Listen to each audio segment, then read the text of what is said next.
Welcome, ladies and gentlemen, to the best sports show out. You're watching Highly Opinionated. Episode 84 is on your screen. I'm your co-host, Josh. Ladies and gentlemen, the best co-host in the game. What's up, JG? How you doing, brother?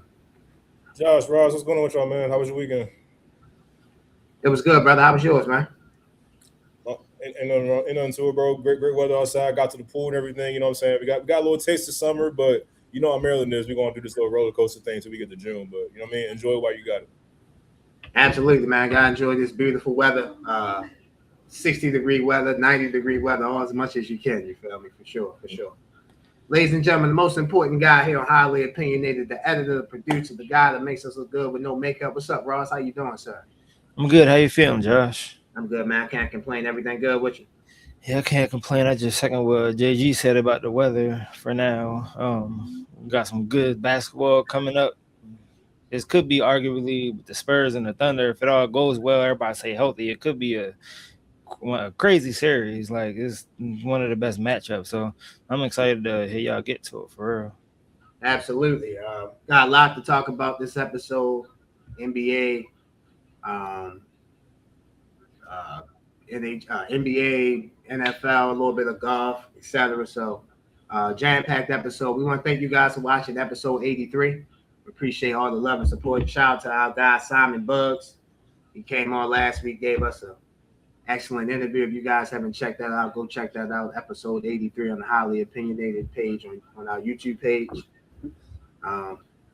Great interview. We hopefully you guys like it. Hopefully you guys like this interview that we have in store for episode 84. Speaking of, Ross, where they can follow us on our social medias, let them know where they can follow us at. Yes, sir. Y'all can follow us on Instagram at Highly Opinionated __. Follow us on TikTok at Highly Opinionated _SS. Follow us on Twitter or X at Highly O_SS. And of course, y'all already on YouTube, so make sure you like, subscribe, and leave a comment. Absolutely. Your comments, your subscriptions, your follows, your everything means the world to us here at Highly Opinionated.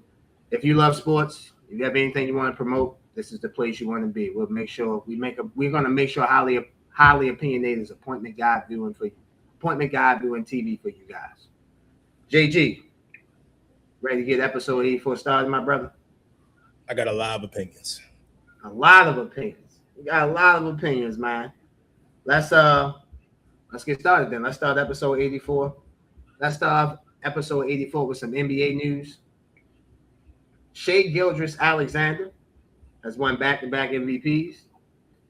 He joins the list of Nikola Jokic, Giannis Antetokounmpo, Stephen Curry, LeBron James, Steve Nash, Tim Duncan, Michael Jordan, Magic Johnson, Larry Bird, Moses Malone, Kareem Abdul-Jabbar, Wilt Chamberlain, and the great Bill Russell.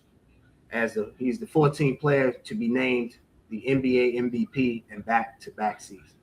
Your thoughts on SGA winning the MVP? First of all, Kareem Abdul-Jabbar is nuts for what he did. I don't know if you saw that graphic at the bottom. I did. We won't talk about this man as one of the greatest players that ever played the game of basketball. Not enough, in my opinion. But I digress. We will before you get to SGA, we will have a episode. I'm not gonna call it a GOAT debate, but we'll have a conversation where we talk about the greatest players of all time in NBA history. I heard that. So SGA, he deserves it. This was the right call, in my opinion. I was a little surprised that Wembanyama did not get more first place votes. I believe Nikola Jokic got more first place votes than Wemby. Not to say that Jokic isn't still one of the best players in the game. He most certainly is. But I thought just from an efficiency standpoint, impact on both sides of the floor, team success, even though we understand that OKC was playing well when SGA was injured for the time he had, regardless, they're still not who they are without SGA. Just the leadership, leading his team to be having the best record in the NBA once again. And dare I say he's played even more efficient than he did last season. He got better than he did last season, in my opinion. The team got better than he did last season. All those point to what an MVP should be is in terms of impact and value. Again, I understand Wembanyama has a case, in my opinion. Jokic has a case, in my opinion. But I think the best player on the best team, once again, should be the MVP, and that was SGA. Yeah, I agree. SGA was the best player. If you look at the first place votes for the MVP, he got 83 first place votes. Nikola Jokic got 10. Victor Wembanyama got 5. The way the order came out. SGA number 1, Nikola Jokic number 2, Wemby number 3, Luka number 4, Cade Cunningham number 5. I would have switched Cade and Luka. I thought, and we'll get to Detroit later on in the show, but I thought Cade, you could see Detroit had deficiencies all season. They came to bite their ugly head at the worst time. So I thought Cade would have been my 4th. But again, the order went the way I thought it was. Again, I thought being the number 1 seed in the Western Conference that allowed SGA to feel comfortable about winning the NBA MVP, let alone him what he averaged, let alone his averages, let alone his clutchness. He won the clutch player of the year. So everything came together. I shouldn't say came together. Everything was right for SGA to win the MVP. Congratulations to SGA for winning back-to-back MVPs. JG, our next topic, the New Orleans Pelicans have a new head coach, and his name is Jamal Mosley, formerly of the Orlando Magic. He signed a 5-year deal with the New Orleans Pelicans. I'll start us off with this. For me, I don't look the Pelicans traded their first-round unprotected pick this year to get Derek Queen. To have 2 first-round picks last year, they selected Jeremiah Fears and Derek Queen. For me, they're going to have to hit in the second round. They're going to have to hit on some undrafted free agencies. Their roster, you have some tradable pieces, whether it's Trey Murphy, whether it's Sadiq Bey, whether it's they have another small forward I like, Trey Murphy. It's another one. Herb Jones. Yes. They have some tradable pieces. The problem with the Pelicans is their best players, to me, Zion Williamson, and DeJounte Murray. They just can't, for whatever reason, stay healthy. So Jamal Mosley, he signed a 5-year deal. I'm glad he did. He got some security because, to me, it's going to take a little while for the Pelicans to get even back into play and contention. They're in the Western Conference. I will say this. The NBA is going to do relocation because they're going to add the Vegas team and they're going to add the Seattle team. So 2 teams from the West have to go to the East, and Seattle and Vegas will be in the West. Minnesota and New Orleans, they should be trying to go to the Eastern Conference. Minnesota, I'll get to that later on, but the Pelicans, their best chance to make any type of run is if they get to the Eastern Conference. Yeah, and the most likely of that, New Orleans and Minnesota will likely be the teams that do move to the East, just based on what I've been reading. Whenever the expansion teams come into play, Jamal Mosley, experienced head coach. He got the Orlando Magic to the playoffs the last 3 years. From where they were, barely winning 20 games. His first 2 years. I can't say I don't hate the hire at all. Would I have loved to see like a Rajon Rondo or Sam Cassell get that job? Yeah, I would love that. But does Jamal Murray can coach? This is a team that I think can start to be. They remind me a little bit of Orlando before Jamal Mosley got there. Got a couple of nice pieces there. You got Zion Williamson there. You got Derek Queen. You got Sadiq Bey, Herb Jones, who could be trading candidates as well. You got Jeremiah Fears, the young rookie, and then you got DeJounte Murray. You have some pieces there that you can make improvements with better coaching, but again, a lot of it has to do with health. You just hit it, Josh. Like your best players, Zion Williamson and DeJounte Murray, your 2 most experienced players, they have to stay on the floor. They have to be present on the floor to help along Jeremiah Fears and Derek Queen as they continue to ascend in their young career. But you also need, good leadership, established leadership, and I think Jamal Mosley for this particular team with New Orleans makes a lot of sense to me. Although I still. If there was a Rajon Rondo, a Sam Cassell, starting their first head coaching job, I would love that as well. But I don't hate the hire. I think Jamal Mosley can coach. I think New Orleans will begin to ascend a little bit, especially if they move to the Eastern Conference anytime soon. Yeah, looking at their 2026, 2027 payroll, Zion makes $42 million, Jordan Poole makes $34 million, DeJounte $32 million, Trey Murphy $27 million, Herb Jones $14 million, Kevon Looney, it's a team option for him, $8 million, Jeremiah Fears $7 million, Sadiq Bey $6 million, Derek Queen $5 million, Jordan Hawkins $7 million. So for me, again, they gotta hit. They got to hit undrafted free agency. They got to hit in the second round. And their best players have to stay healthy. I think once they get out of the Jordan Poole contract, maybe they can trade Zion. Maybe things will be a little better for the New Orleans Pelicans than what they are right now. Go ahead, bro. Go ahead. I mean, I'm not gonna lie to you, bro. I mean, I forgot Jordan Poole was on the damn team, but 34 million on payroll. God, no, you gotta get that man. You gotta figure out how to get that out of there at some point, or restructure, get it out of there, something. Because you get New Orleans didn't even play Jordan Poole last year, and I was with guys being injured. He was a healthy scratch for most of the season. Like, I don't know what you're gonna do with that 34 million, but you got to figure out how to get that off the books somehow, some way. Now you definitely got to figure out a way, because it's just, yeah. Again, I thought the Warriors, when they traded him, I thought they got out of that before teams really start to realize what he was. And I know they traded him for an old Chris Paul, but I still feel like the Warriors won that trade. I know people look at Jordan Poole could have helped the Warriors, but I don't think so. The Wizards didn't want that anymore. It's bad. It's bad when a bad team like the Wizards, who just gave up 83. 83 points to Bam Adebayo without. I mean, I'm sorry. It's not that they didn't try. They tried to be as bad as they possibly could, and they succeeded. They put in an effort to be historically horrible. And even that team didn't want you. So that, to me, says a lot. I mean, yeah, they definitely put in the best effort to be bad. They got the number one pick for a reason. So the Wizards definitely succeeded in that aspect for sure. Definitely. Yeah, get on. Don't screw it up. Yeah, we're gonna do a mock draft. We'll see what the Wizards should do, and then we'll see what they will do. We'll do a mock draft, me and you on the show. Can't wait for that. Cool. Ladies and gentlemen, on some sad news before we end this segment, the NBA had 2 tragic losses this week. Let's start off with Jason Collins, drafted out of Stanford in 2001, first-round pick. He was an 18th pick in that draft. He died at the age of 47. Obviously, Jason Collins came out as the first gay athlete in the NBA. Just quick thoughts on him, JG. The floor is yours. Yeah, just impact player. A lot of people don't remember the old New Jersey Nets teams led by Jason Kidd and Kenyon Martin. Jason Collins was a staple in those teams with Keith Van Horn. They challenged my Lakers, 2 years in a row in the NBA Finals, and they used to scare me. Even though the Lakers ended up dominating, it was like, I got to look out for this guy, Kerry Collins, Jason Kidd, Van Horn. Jason Collins was also, just a very integral piece to that team and how they dominated the East for that run they had. Obviously the first openly gay player in the NBA. Made an impact in the community that way. I was just battling brain cancer for so long. He is reported that he seeks treatment that wasn't yet legalized, so to speak, in the U.S. To help train them, to help treat that brain cancer situation. And it worked for a while, but unfortunately the brain cancer came back, and he had a long admirable fight, and the NBA community has lost, I think, a pillar in the with the NBA institution. So definitely rest in peace to Jason Collins and his family.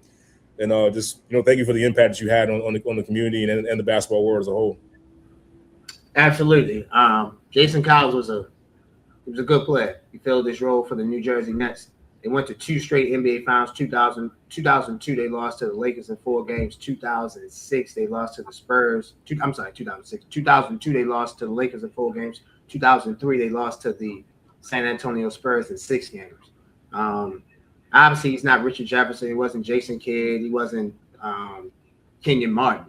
But he was a valuable, serviceable, key attribute to that team, getting to how far they got to Eastern Conference Championship, winning the Eastern Conference Championship, getting to the NBA Finals. So rest in peace to Jason Collins.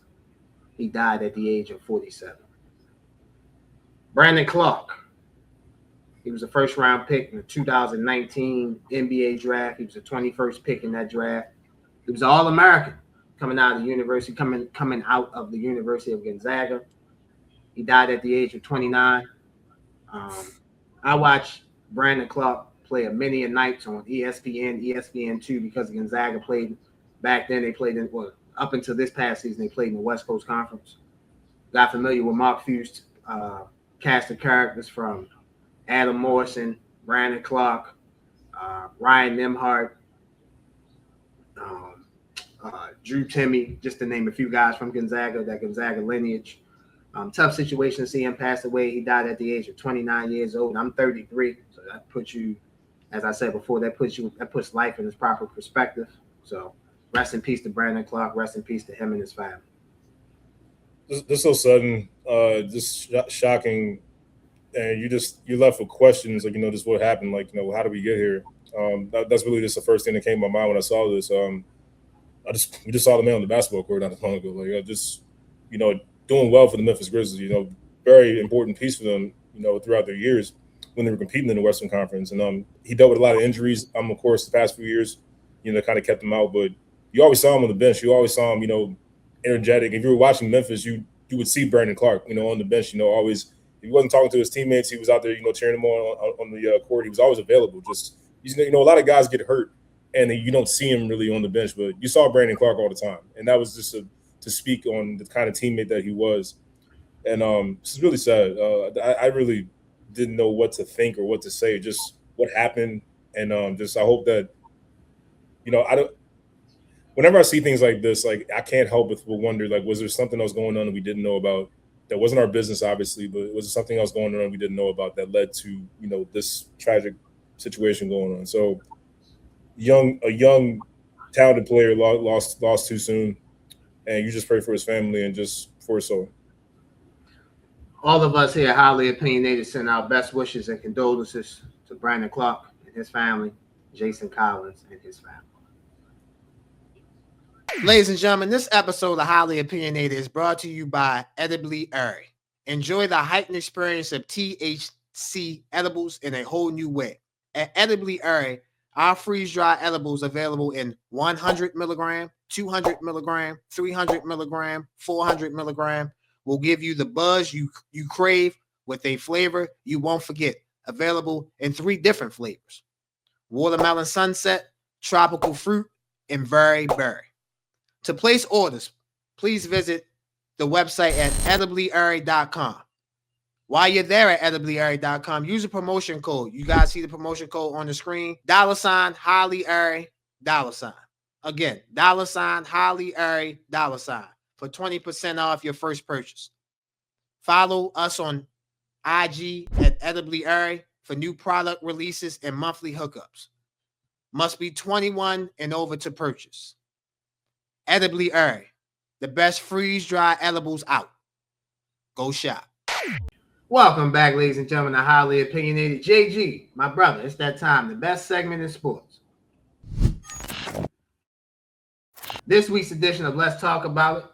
The NFL 2026 schedule has been released. So what we're going to do is we're going to break down the primetime schedule, Thursday night, Sunday night, Monday night. And then we're going to break down me and JG are going to break down the schedules, the team schedules that we like and the team schedules that we don't like. JG, let's start off with Thursday night football. Thursday night football, you see the matchups. Lions at Bills, week 2. By the way, that game opens up Buffalo's new stadium. Week 3, Falcons at Green Bay. Week 4, Pittsburgh at Cleveland. Week 5, Tampa Bay at Dallas. Week 6, Seattle at Denver.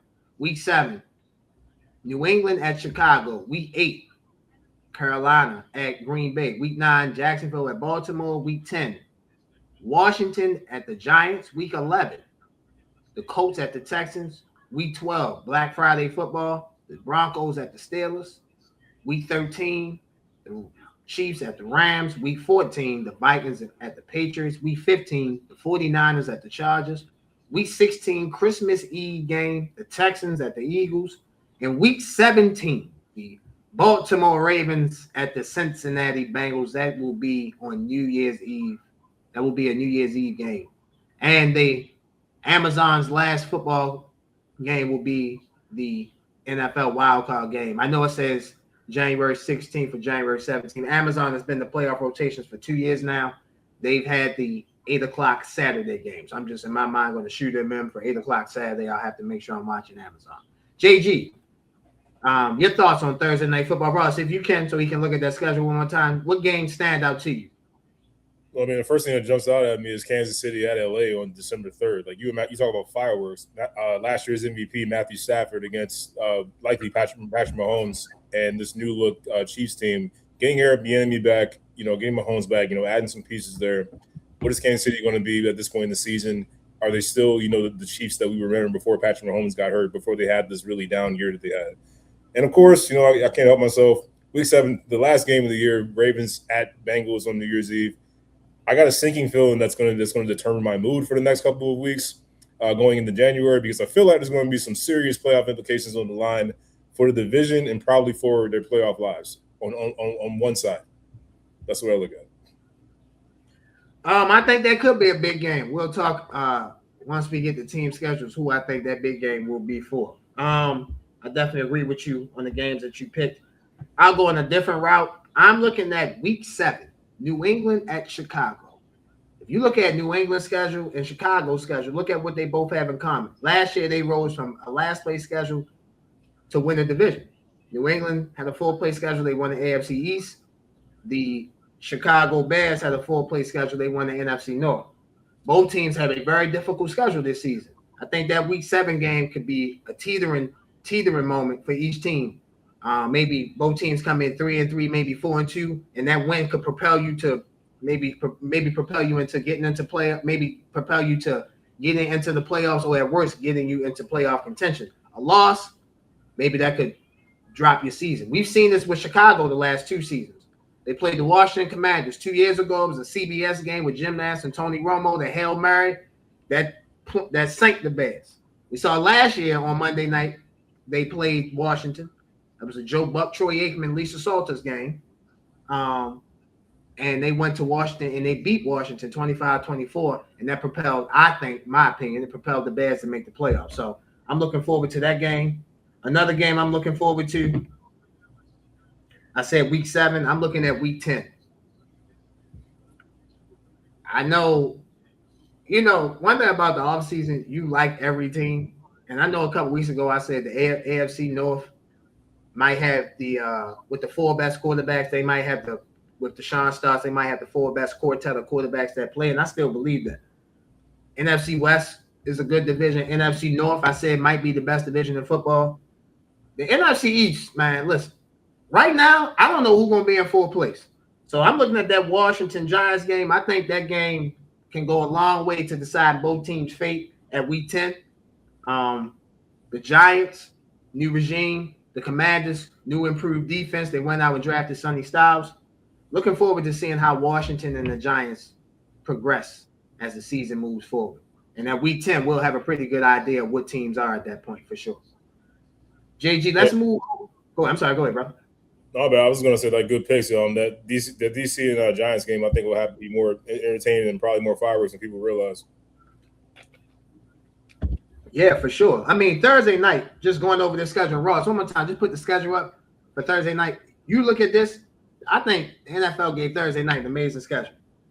They got the Cowboys, they got the Eagles, they got the Ravens, they got basically all the best teams you can have. So that Thursday night schedule, man, is definitely truly something amazing. So looking forward to it. JG, let's move over to Sunday night football. Oh, yeah, there we go. One more time. Go ahead, Ross. You pull up for the Thursday night people. Yeah, look at that. I mean, Lions at Bills.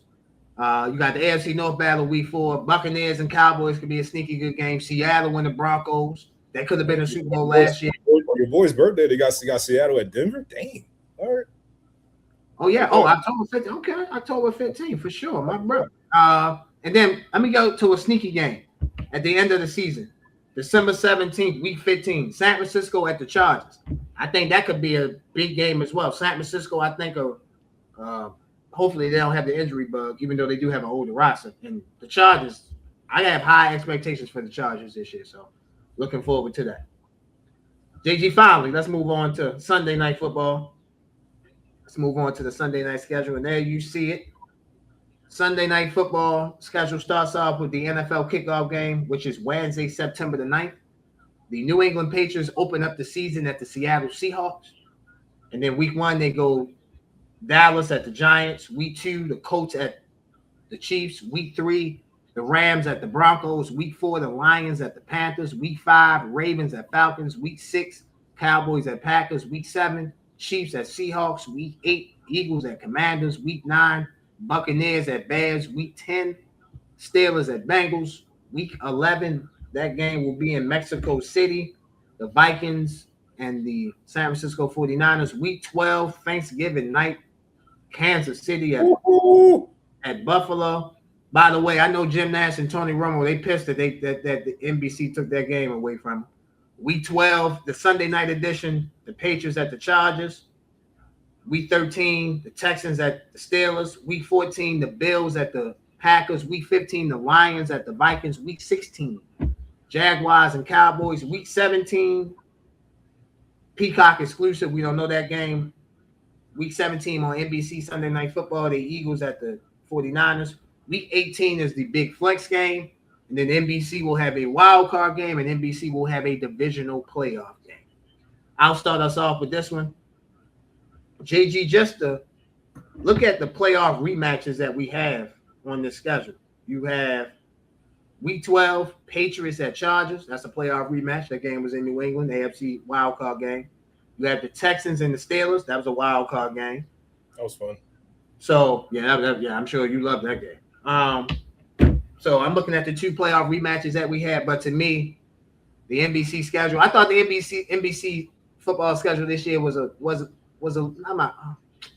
gonna say less appealing than the past years. You know, usually the best game is Sunday Night Football, but for me, Thanksgiving night, I get to watch Patrick Mahomes and Josh Allen to end the night after eating turkey. Hopefully, I'm still up after the Tigers that I'm gonna have. I'm looking forward to the Chiefs and the Bills, man. That should be a good game. You got two of the best quarterbacks in the league, if not the two best quarterbacks in the league. So should be a great Thursday night Thanksgiving football nightcap. Yeah, man, you hit it right on the head. It's funny you mentioned that Jim Nantz and Tony Romo don't have that game. I mean, boo-hoo, I'm sorry that we won't get to hear Tony Romo for 3 hours just gush over Josh Allen like a freaking love fest. I mean, I think I'll live past that. It's cool to actually got the game. Now we got to deal with Chris Collinsworth. Yeah, I was just about to say now because man, I watched the Ravens and the Bills from week 1 this past season. Oh my God, the people that I was with, Chris Collinsworth, he loves Josh Allen. Look at this guy. Here's a guy, and they like, man, he hates Lamar. I'm like, oh my Lord. I might have been better off with Romo. I might have been better off as somebody that might watch this game with people. Better off with Romo doing it than Collinsworth doing it. That's a toss up for me, bro. I couldn't tell you like what's more annoying, but it's not even that Collinsworth hates Lamar. It's just that they love Josh Allen. Like this guy cannot do wrong. And look, man, Josh Allen is an amazing quarterback. Some people have him as the best quarterback talent wise in the league right now. That's a good argument, man. I mean, the guy is phenomenal. But my God, I have never seen any announcer gush. I've never seen anyone more gushed over than this dude. That's all I got to say.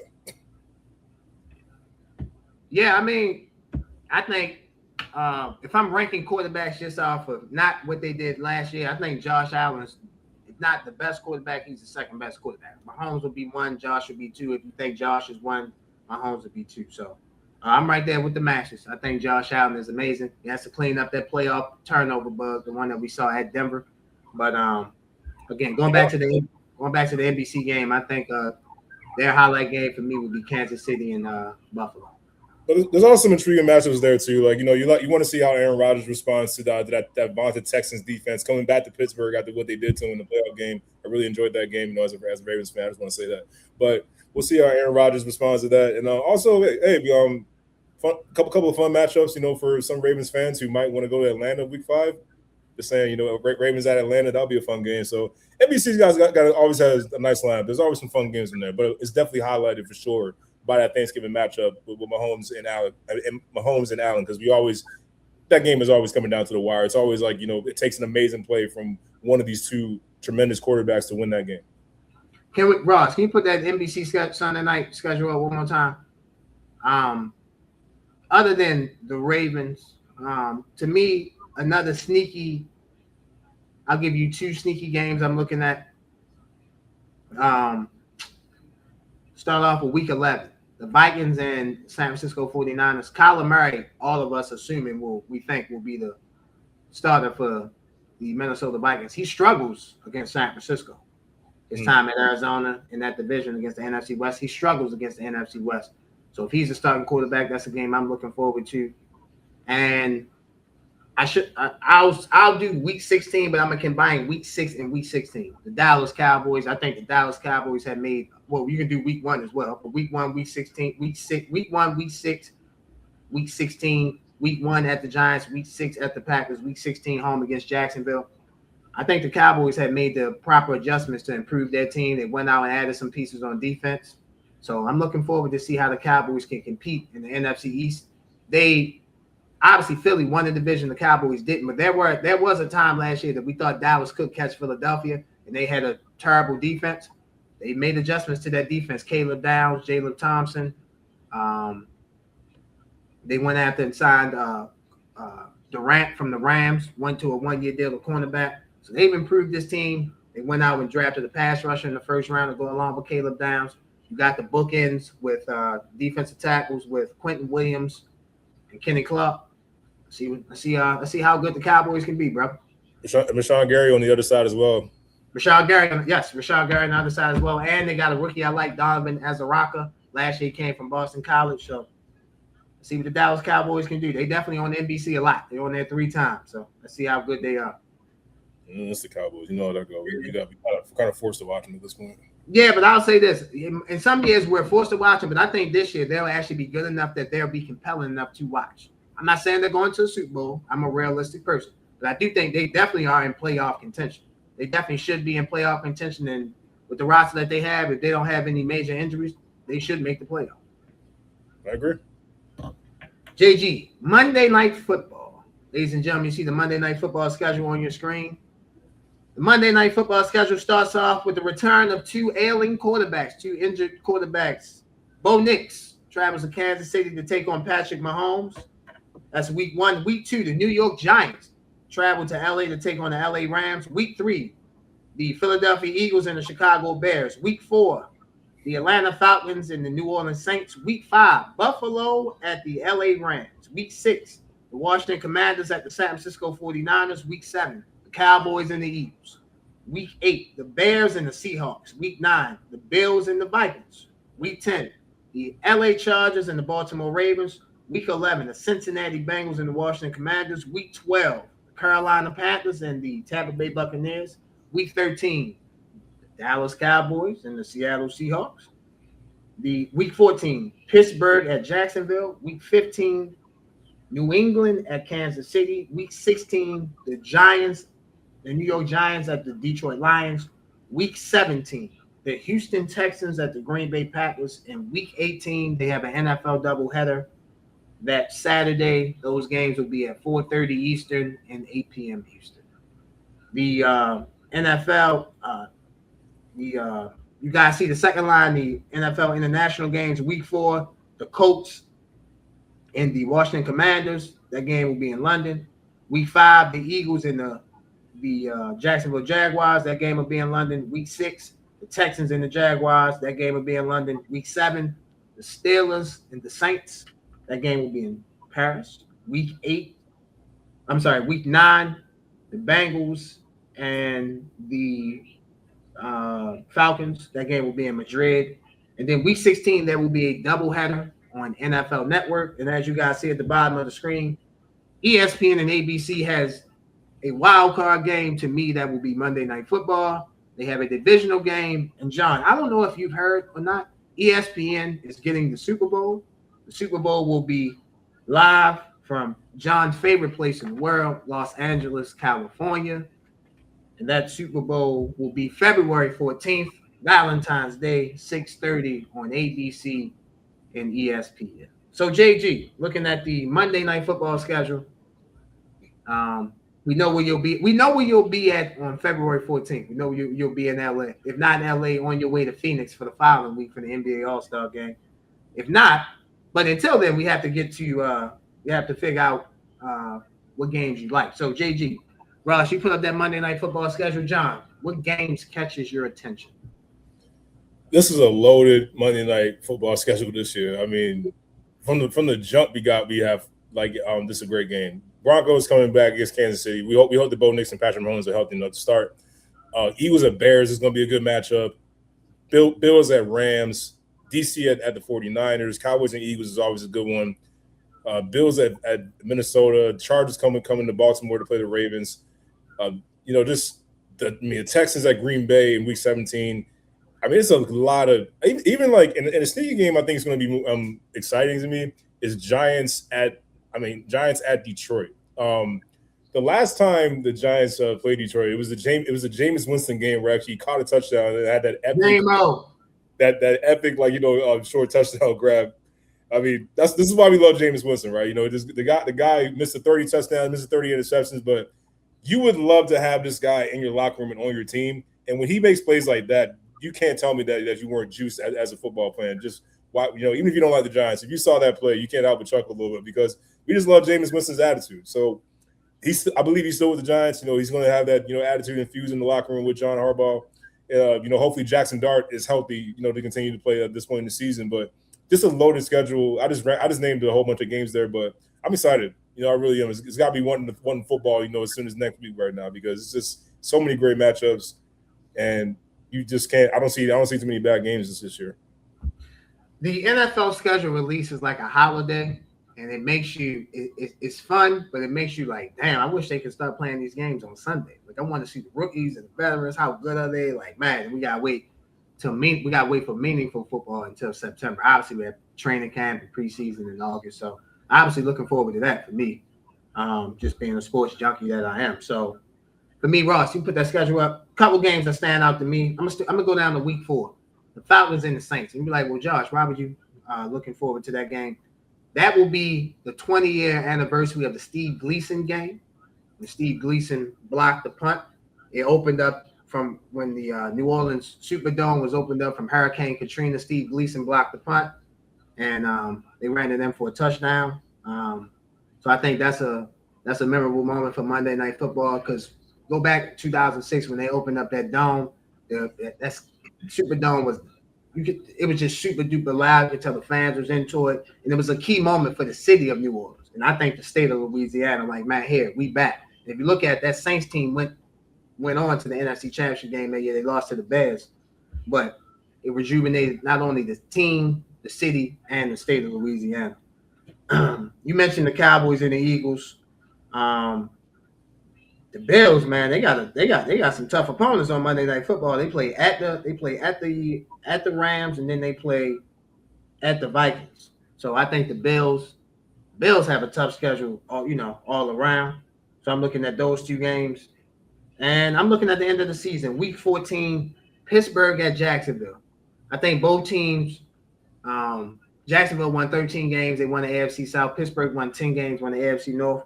I think people still have their reservations on both teams. Pittsburgh, you have a 40-something-year-old quarterback. How good is he? How far can he take you? Reservations about their old defense. Jacksonville's reservations is, can Trevor Lawrence do it again? Was this a one-year wonder? We've seen this before. Did he regress? Is Liam Cohen a really good head coach, or is he just a one-year wonder as far as a play calling head coach? So I think that game, Week 14, I think hopefully both teams are in playoff contention. I think that game can decide later on in the season, who's really who and who's really not. Who's really good and who's really real. I should say who's real and who's not. Agreed. JG, my brother, we with the networks coming out with their schedule, went over Thursday night, Sunday night, Monday night. Now it's time for us to look at team schedules that we like and team schedules that we don't like. The floor is yours, brother. You can go whatever order you want. Sure. Yeah. So schedule I don't like. New England Patriots. I mean, you talk about now. First off, before I get into it, we do have to acknowledge that the Patriots had like one of the easiest schedules in NFL history last season. So this is kind of like kind of due for them in a way, but this is still like nuts. I mean, you look at this right here. You're starting off at Seattle against the Super Bowl champion Seattle Seahawks, who just kicked the living dog crap out of you out there in San Francisco, and then you go home against the Steelers. That won't be easy. They lost to the Steelers last year at home. At Jacksonville, always a tough place to play. At Buffalo, division rival, with Josh Allen, it's gonna be tough. Got a couple of gimmies right there with the Raiders and the Jets, of course. But then you go at Chicago. Let me just say this about Week 5 and Week 6. I am not saying the Raiders and the Jets are making the playoffs. I think the Raiders are going to be better. They've added talent, and they still kept their best player, in my opinion, in Max Crosby. And if you look at the Jets, look at their free agent signings, and look at who they drafted, the Jets, they're going to have a bad record, I get it. But they're not going to be a pushover like how they were last season. That's an opinion, but I still think it's going to be gimmies for the Patriots. I just don't think they're there yet. So you might get 2 straight wins there, but at Chicago, that's going to be tough. At Miami's going to be tough. I mean, whenever you go down to Miami, they in the division, they sneak out some games. Like, ask Buffalo. Buffalo has lost a couple of games down there in Miami against the Dolphins, no matter what their record is. Home against the Packers with Jordan Love and that defense, Michael Parsons should be back. That's going to be a tough one. At the Lions in Germany, that's going to be tough. The Lions are going to be a tough team this year. I'm expecting them to be pissed off after what happened last year with them. And then you go at Chargers. I mean, tough. Bills again. Vikings with Kyler Murray. You expect them to be better. Then you got at Chiefs. And then on the road at the Jets, you never know. Division games, you never know how it goes. Home against the Broncos. At the AFC Championship game, which we really slugged out, and then home against Miami. That's a tough schedule. It's tough enough for me to raise the question, like, are the Patriots going to struggle to make the playoffs this season? That's what I think about when I see a schedule like that. That's what I do love. Sorry guys, I'm going to be a homer again. I like the Ravens' schedule here. They are favored in 14 of their 17 games here. As soon as I can pull it up for you, I can explain more. And my iPhone's unavailable right now. So I'm just going to say, So what I read, the Ravens are favored in 14 of their 17 games. Don't have the schedule in front of me, but that's a schedule that I do love. Now, obviously, we have a history of the Ravens being favored in a lot of games, favored in the AFC, and then they came up short. But I want to remind everybody, last year when they were one of the favorites, you lose your starting quarterback, and you get exposed for all the holes that the Ravens had. Their offensive line was not great. Their interior offensive line in particular was very much exposed, especially when Lamar Jackson went down. John Harbaugh is no longer there. Some people think that it was time for him to leave. A lot of Ravens fans would agree with you. Some people say, hey, why would you fire John Harbaugh? It was time for the Ravens, in my opinion, to turn the page. You're bringing in a defensive-minded guy in Jesse Minter. You're bringing in Anthony Weaver back as a defensive coordinator who understands Raven defense. You bring in a new fresh mind with offense in Declan Doyle coming from the Chicago Bears and that Ben Johnson tree. So if I'm being honest with you, there it is. Thank you, Ross. I appreciate you. Opening up at the Colts, that's not going to be easy. Daniel Jones will be back. You got Jonathan Taylor to worry about there. Alec Pierce is back. Ty Warren is a absolute weapon on offense for Indiana. You open up at home against the Saints. Hey, Tyler Shuck's been playing great football. I mean, he's a lot better than I thought. I got to give him credit. I thought this guy was going to be just an absolute placeholder for Arch Manning, but he has played better football than I imagined, and the Saints will not be a pushover. Cowboys in Rio, that's going to be a fun one, of course.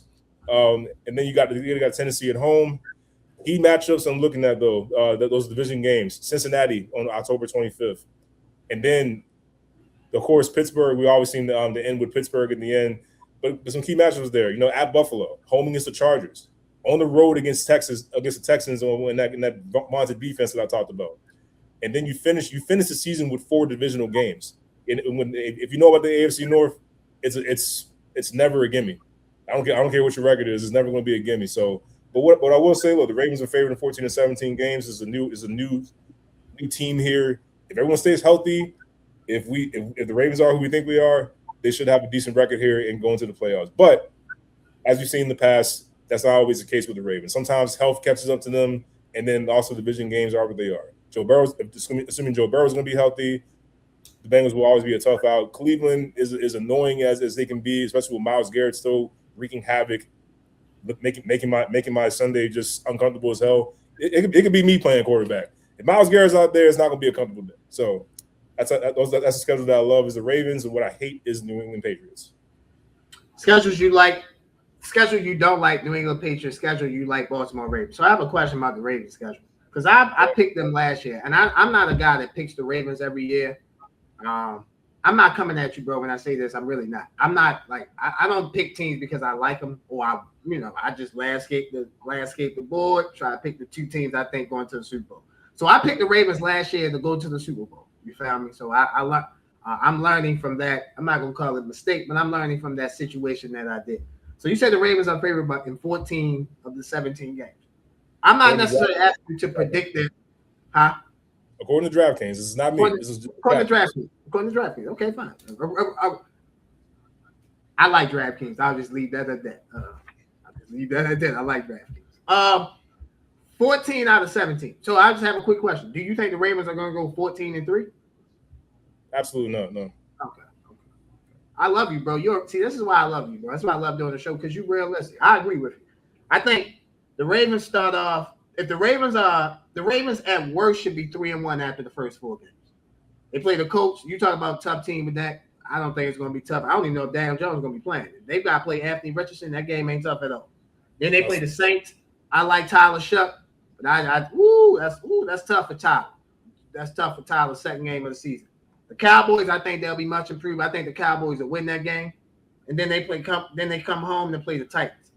The Ravens should beat the Colts. They should beat the Saints. They should beat the Texans. They should beat the Falcons. Forget the Browns and the Bengals. That's division games. We don't know what that is. Fine. So they should be 4-1 by the time they get to week 6. At worst, they should be 4-1. So as much as I give you a hard time, I got to give you credit. Like I think the whole AFC North schedule, you could like every team's schedule in that division. I'll get to mine momentarily. So speaking of that, the team schedule that I like,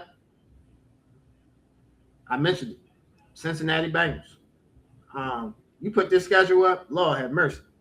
They start the season off at home against the Buccaneers. I think they'll win that game. Then they play the Texans at week 2 at the Texans. That's a tough game. Then they play at the Steelers. Okay, division game. Then they play Jacksonville at home. Then they play at Miami. That's a win. Then they got an early bye week. That's the one thing about that schedule that scares me. They have a week 6 bye week that scares the hell out of me. Then week 7 at Baltimore. They get Baltimore. They come play Baltimore out the way early. They don't have to come late. They don't have to come on a holiday, Thanksgiving, late in the season. No, they come early. Then week 8, home against the Titans.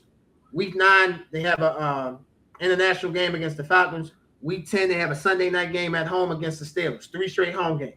Week 11, at the Commanders. Week 12, home against the Saints. Week 13, at the Browns. Week 14, home against the Chiefs. Week 15, at Carolina. Could be a dicey game, depending on where Carolina is. Week 16, at the Colts. Week 17, home against the Ravens. Week 18, home against the Cleveland Browns. So they have week 17, week 18, last 2 games home. For me, the Bengals have 1, 2, 3, 4, 5, 6, 7, 8, 9, 10. Right now, they have 10 games slated at 1 o'clock. So what the NFL is saying is we don't know what type of team you'll be. We don't trust what type of team you are, because the Bengals have talent that they should be having. The Bengals should have more than 1, 2, 3. They only got 3 primetime games. They have more talent than that. Let me say this. With the additions that the Cincinnati Bengals have made in the offseason, drafting, free agency, in this schedule, the Cincinnati Bengals, I'm just telling y'all this right now, they are going to win the AFC North. They have the most veteran head coach in the division. And Joe Burrow, when he's hot, he is as good as Lamar Jackson. He's as good. Now, if you want to say one's better than the other, fine. I'm just saying, equal right, he's just as good as Lamar Jackson. Some would say Joe's better. Some would say Lamar's better. So, for me, I'm telling y'all right now, when we do our NFL division winners preview show, the prediction show, the Bengals have my pick to win the AFC North. I think the roster construction of what they did has lined up in this schedule. I mean, come on, man. Like, their hardest game in the first 5 weeks is at Houston. Obviously, a tough division game at the Steelers. We know what that represents. But they play at Houston. They can find a way to win that game. I think they'll beat Tampa. They can beat the Steelers. They can beat Jacksonville, and then they can beat. They're gonna beat Miami, because Miami going through a rebuild. So, man, I like the Bengals, man. I like the Bengals schedule a lot. Yeah, I mean, they should. I'll come in the show and say it. Like, Cincinnati on paper is probably the most talented team in the AFC when we talk about complete roster construction from offensive talent to defensive talent. But Zach Taylor, we sure he's like, I really don't buy into Zach Taylor. Now, we can talk about he hasn't had Joe Burrow, but you still had Jamar Chase. You still had, T. Higgins out there. You could have, like, at least found a way to have, like, a viable backup for Joe Burrow in the event that he got injured. It took you searching around to get 40-year-old Joe Flacco to be a viable backup for you. They did have my bad for cutting you up. They did have a good backup, Jake Browning, but he struggled. That's why they had to go out and get Flacco. Remember Jake Brown a couple seasons ago, he was an adequate backup while Joe was out. So for me, the Bengals cap situation, you can't go get the best backup because you have money tied up in wide receivers. You got your money tied up in the quarterback. So I get it, but I'm not going to take away the fact that the Cincinnati coach, Zach Taylor, he's led them to the Super Bowl. Now, we can talk about the offensive coordinator, the defensive coordinator, they both left fine, but he still managed to get that team as the head coach to the Super Bowl. I respect that. I get all that. We live off the world where Joe Burrow and the Bengals had that one Super Bowl run before they lost to the Rams. I got you. But this is a what have you done for me lately kind of league. And I just don't really buy into Zach Taylor. He can coach. I just don't really buy into the Cincinnati culture. Now, they very well can win the AFC North. Like I said, roster construction with talent, they have the best, in my opinion, top to bottom.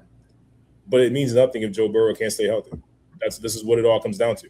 If Joe Burrow cannot stay healthy, we're going to see the same old thing with the Bengals, and we're going to have questions again. Hey, does Joe Burrow want to be there? Does Jamar Chase want to still be there? Why is this Cincinnati team with all this talent continuing to underachieve and not being able to get stops when it matters? Now, they have made improvements to their defensive side. Especially that defensive line. Defensive line will be much improved. Jonathan Allen, Dexter Lawrence, for sure. You added some veterans there that know what they're doing. So Cincinnati should be better, but none of it matters if not is not healthy. Well, I'll say this. Not to say that defense is going to carry them, but the defense has gotten better. So if they don't have Joe Burrow for a game or two, maybe they can rely on that defense to get timely interceptions, timely stops. One thing I learned about football, turnovers, they come in waves. If the Bengals come up with a game, the first couple games, they start getting multiple turnovers, that could last in the whole season. I've seen that with my own eyes. So again, I'm not saying the Bengals are going to have the best defense, but their defense is going to improve. And again, I think they'll be healthy. Like I said, ain't nobody going to change my mind. I think the Bengals are going to win the North. Now, whether they do it or they don't, that's up to them. But the Bengals, to me, are the best team. They have the most cohesion in the division. So I think that they have everything they need to win the AFC. And this schedule, if they play how they should play, they could mess around and be the number one seed in the conference. They could win 13 games with this schedule, for sure. There's no doubt about it. So this is an easy ass schedule. They should honestly do it. But I don't know if that defense is like the kind that can carry you. Can they not suck, be like middle of the pack and keep you in some games? Yeah. But I don't know if they can win you some games. There's like a difference there. When I say carry, can their defense win you a game? Yes. I think their defense that they have can win you a game. Doesn't necessarily mean can win you a Super Bowl game or the playoff game or etc. Can the Bengals defense for the past couple seasons, they couldn't do anything. I think the acquisitions that they made, and I think they'll make some more acquisitions before we start the season, their defense is good enough to win you a game. Dexter Lawrence can. What I mean by win you a game is the game is tied 20. The game is 23-20. We need to stop.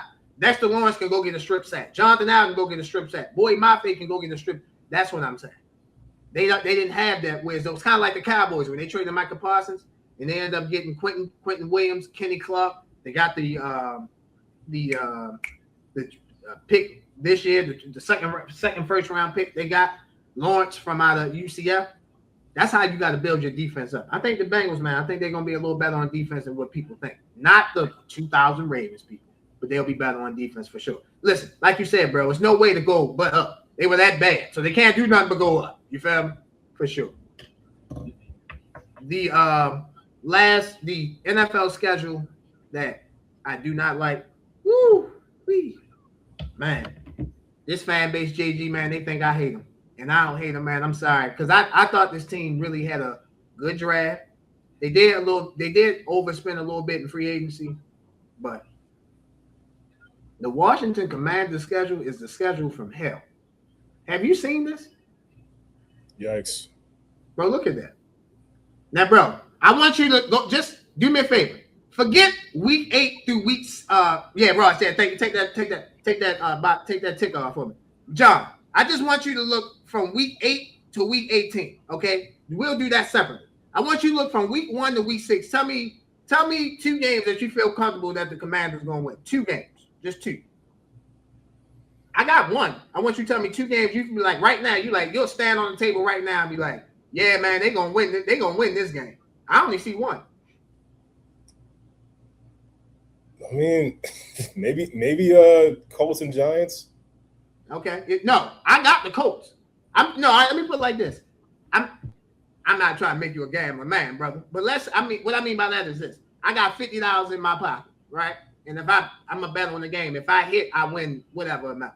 I would bet $50 that the Commanders will beat the Colts. I'm not betting $50 that the Commanders going to beat the Giants. I'm good. That's a toss-up, bro. I mean, that's probably the only other game that I would at least give them a chance to win. That's my point. They got the schedule from hell. At the Eagles, at the Cowboys, to start the season off, both primetime games on Fox. That's crazy.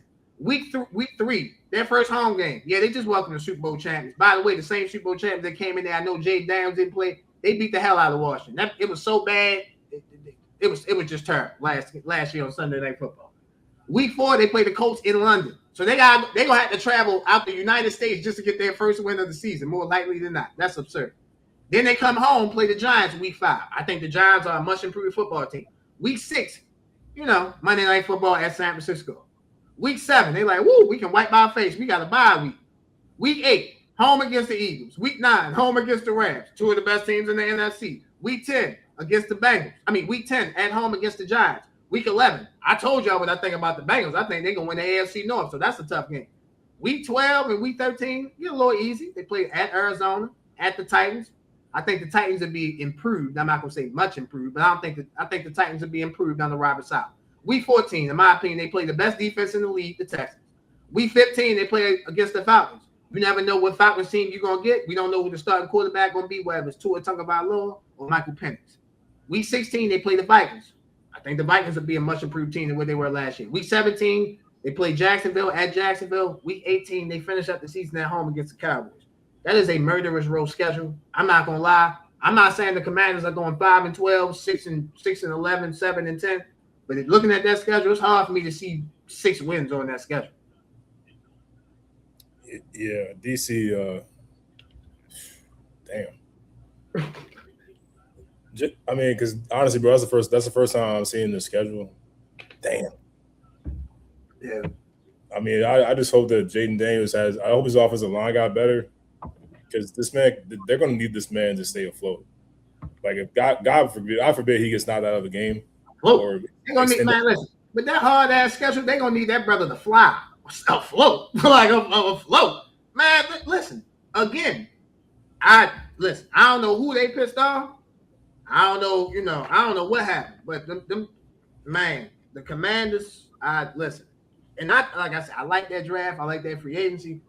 It's hard, man. Listen, if the Commanders make the playoffs with this schedule, they should be NFC favorites to make the Super Bowl. If they can make the playoffs with this schedule, Lord have mercy. Like, this is ridiculous. Yeah. It's ridiculous. That might be worse than the Patriots schedule that I just read off. No, it is. Like, when I first saw this, because I was looking at all this, I'm like, oh, okay. Whoa, wait a minute. Then I'm like, I'm like, this is the worst schedule by far. It ain't even close. Damn. So, ladies and gentlemen, there are our thoughts on the 2026 NFL schedule release. We're going to take a quick break. You're watching Highly Opinionated. We will be right back. Ladies and gentlemen, this episode of Highly Opinionated is sponsored by Wolves of War. In some of the episodes, you can see my co-host and Ross wearing a brand called Wolves of War. Wolves of War is our first sponsor, ladies and gentlemen, and we are so thankful to have those guys sponsoring Highly Opinionated. Thank you very much. The actual meaning of Wolves of War is that it represents having a strong path behind you through the battles of life. With the right people behind you, you can get through anything. You guys see the link for Wolves of War? Make sure you guys click on the link. Shop, great apparels, t-shirts, sweatsuits, whatever you want, they have. Once again, Wolves of War. Make sure you guys go shop. Welcome back, ladies and gentlemen, to Highly Opinionated. Before we have our special guest here on episode 84, look who's back in the co-host chair. My God, ladies and gentlemen, the Randallstown Rec legend himself. I missed this guy. He looks different now. Look at him. Ladies and gentlemen, let's welcome back Tim. How you doing, sir? Welcome back to the show. We missed you, brother. Hey, appreciate it, man. Man, I've been grinding, man. Y'all see I done chopped the beard off. They said I cut like 5 years off my, you know what I'm saying? So I look a little younger, man, but just going for a different look, getting a little healthier. You know what I'm saying? Everything going well on my end. Definitely been watching and supporting the show.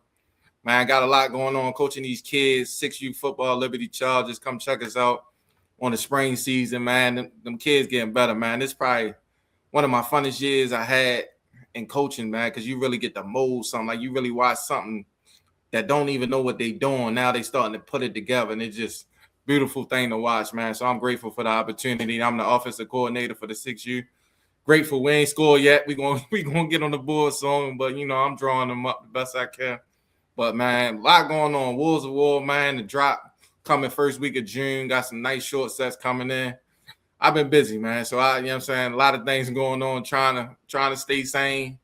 But it's going good, man. I can't complain. Like I said, man, shout out to Highly Opinionated. Keep tuning in, keep watching, man. Even when I'm not on here, I talked to somebody the other day, said, Tim, it's different when you ain't on there. I said, hey, man, JG, hold it down for me, man. I understand. Y'all get to hear me doing football season. I'm just a football expert now. I don't basketball, I let them handle them good guys handle basketball. I can't even watch basketball. Like they just not intense enough for me. Like it don't look passionate when I watch basketball no more. Like it's just too it's too cool to me. Like I ain't like I'm sorry, I'm going on a little rant, but like go ahead.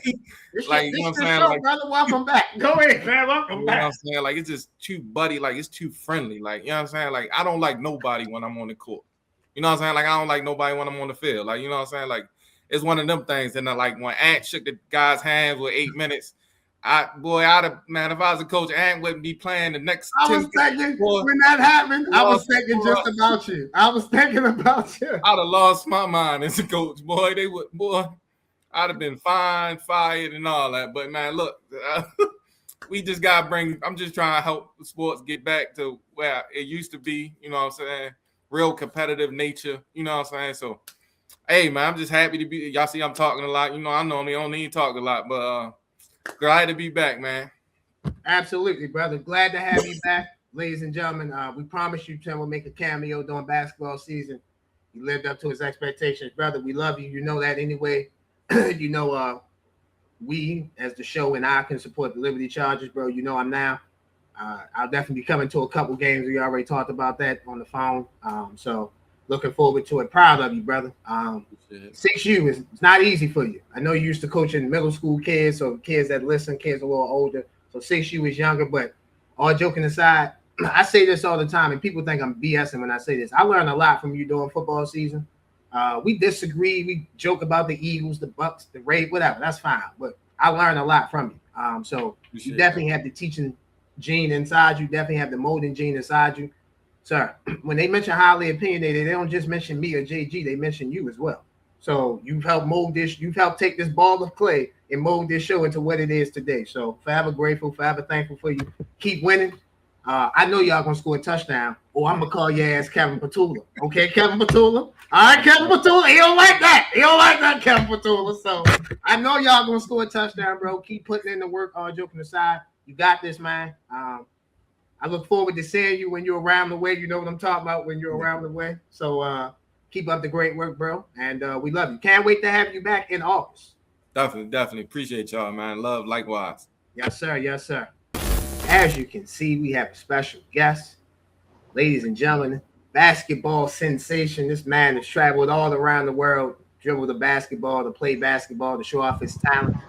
Ladies and gentlemen, let's welcome Ziggy Reid, the Highly Opinionated. What's up, Ziggy? How you doing, sir? What's up, y'all? How y'all feeling? Damn good. Appreciate y'all for having me out here supporting the brand, man. Absolutely, man. We appreciate you for coming on. Means the world to us. Thank you for giving us the validation. You've played, like I said, you played basketball all over the world. We'll get to that momentarily. However, I'll pass the first question to my co-host. You and my co-host have ties together. Tell them the floor is yours. Yes, sir. Yeah. I used to say, no, I ain't cooking.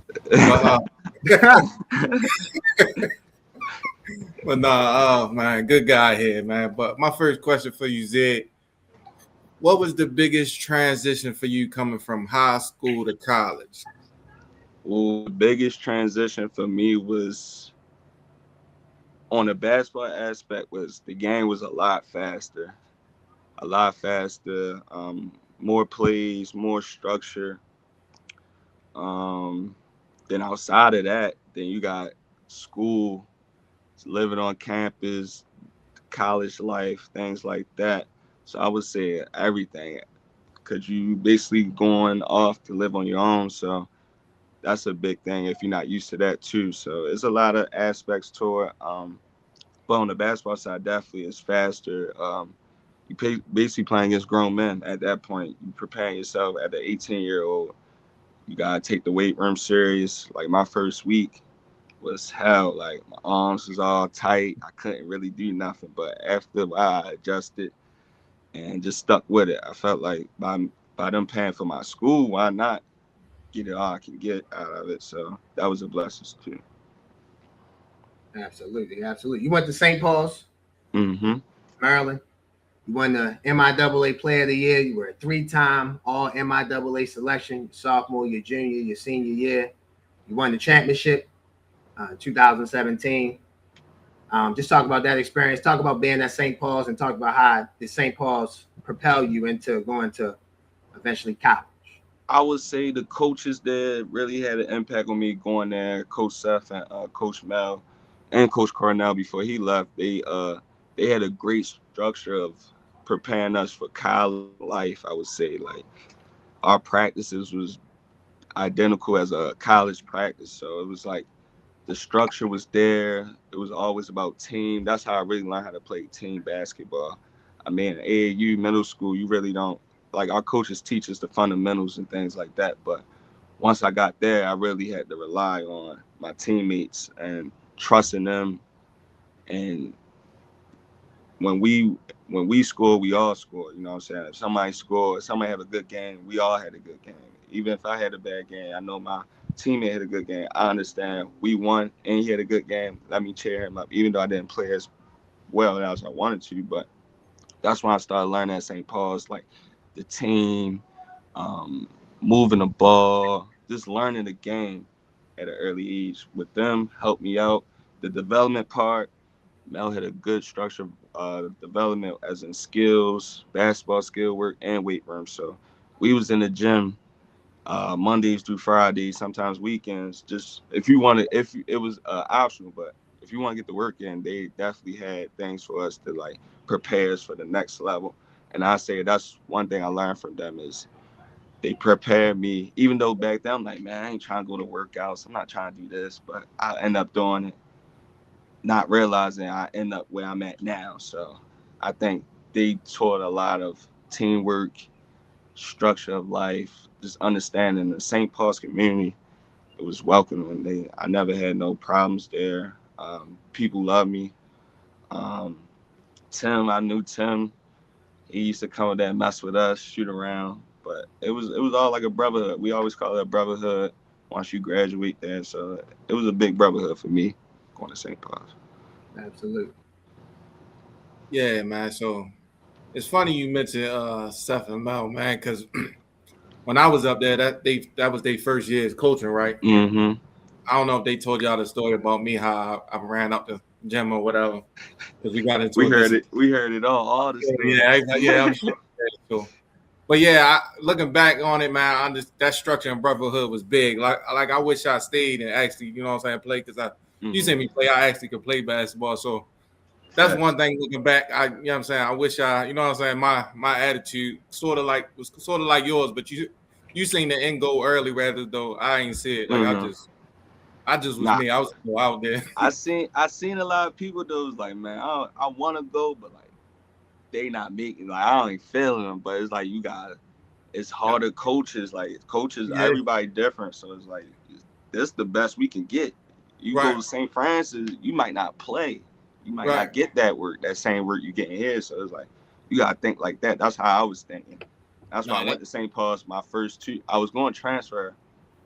Okay. But I just kept developing, and I'm like, nah, I can still go somewhere even though I'm in the B conference. So I was like, I'm just sticking it up.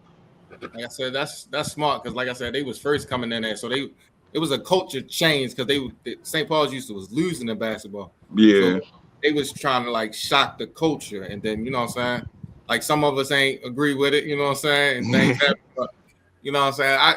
They my guys to this day though. I still, when they come up, you know what I'm saying, when they had the John Curve at St. Paul's, I talked to them. Still cool. But that's just like a running story. I was just wondering if they told you. But my next question would be, so you won. So I'm just gonna talk. I like to talk a little trash. So that 2017 team, right? Yeah, yeah. Y'all not beating that 2010 team. 2010 team. That was with Trey Hammer. Trey, the other Trey. That was Y'all what had before Zach. Hamlin. Though. It was Trey. Who was it? Trey Eva. Barton. I think Sid graduated the year. Yeah, Sega. It was Eva, Danny. Danny was young.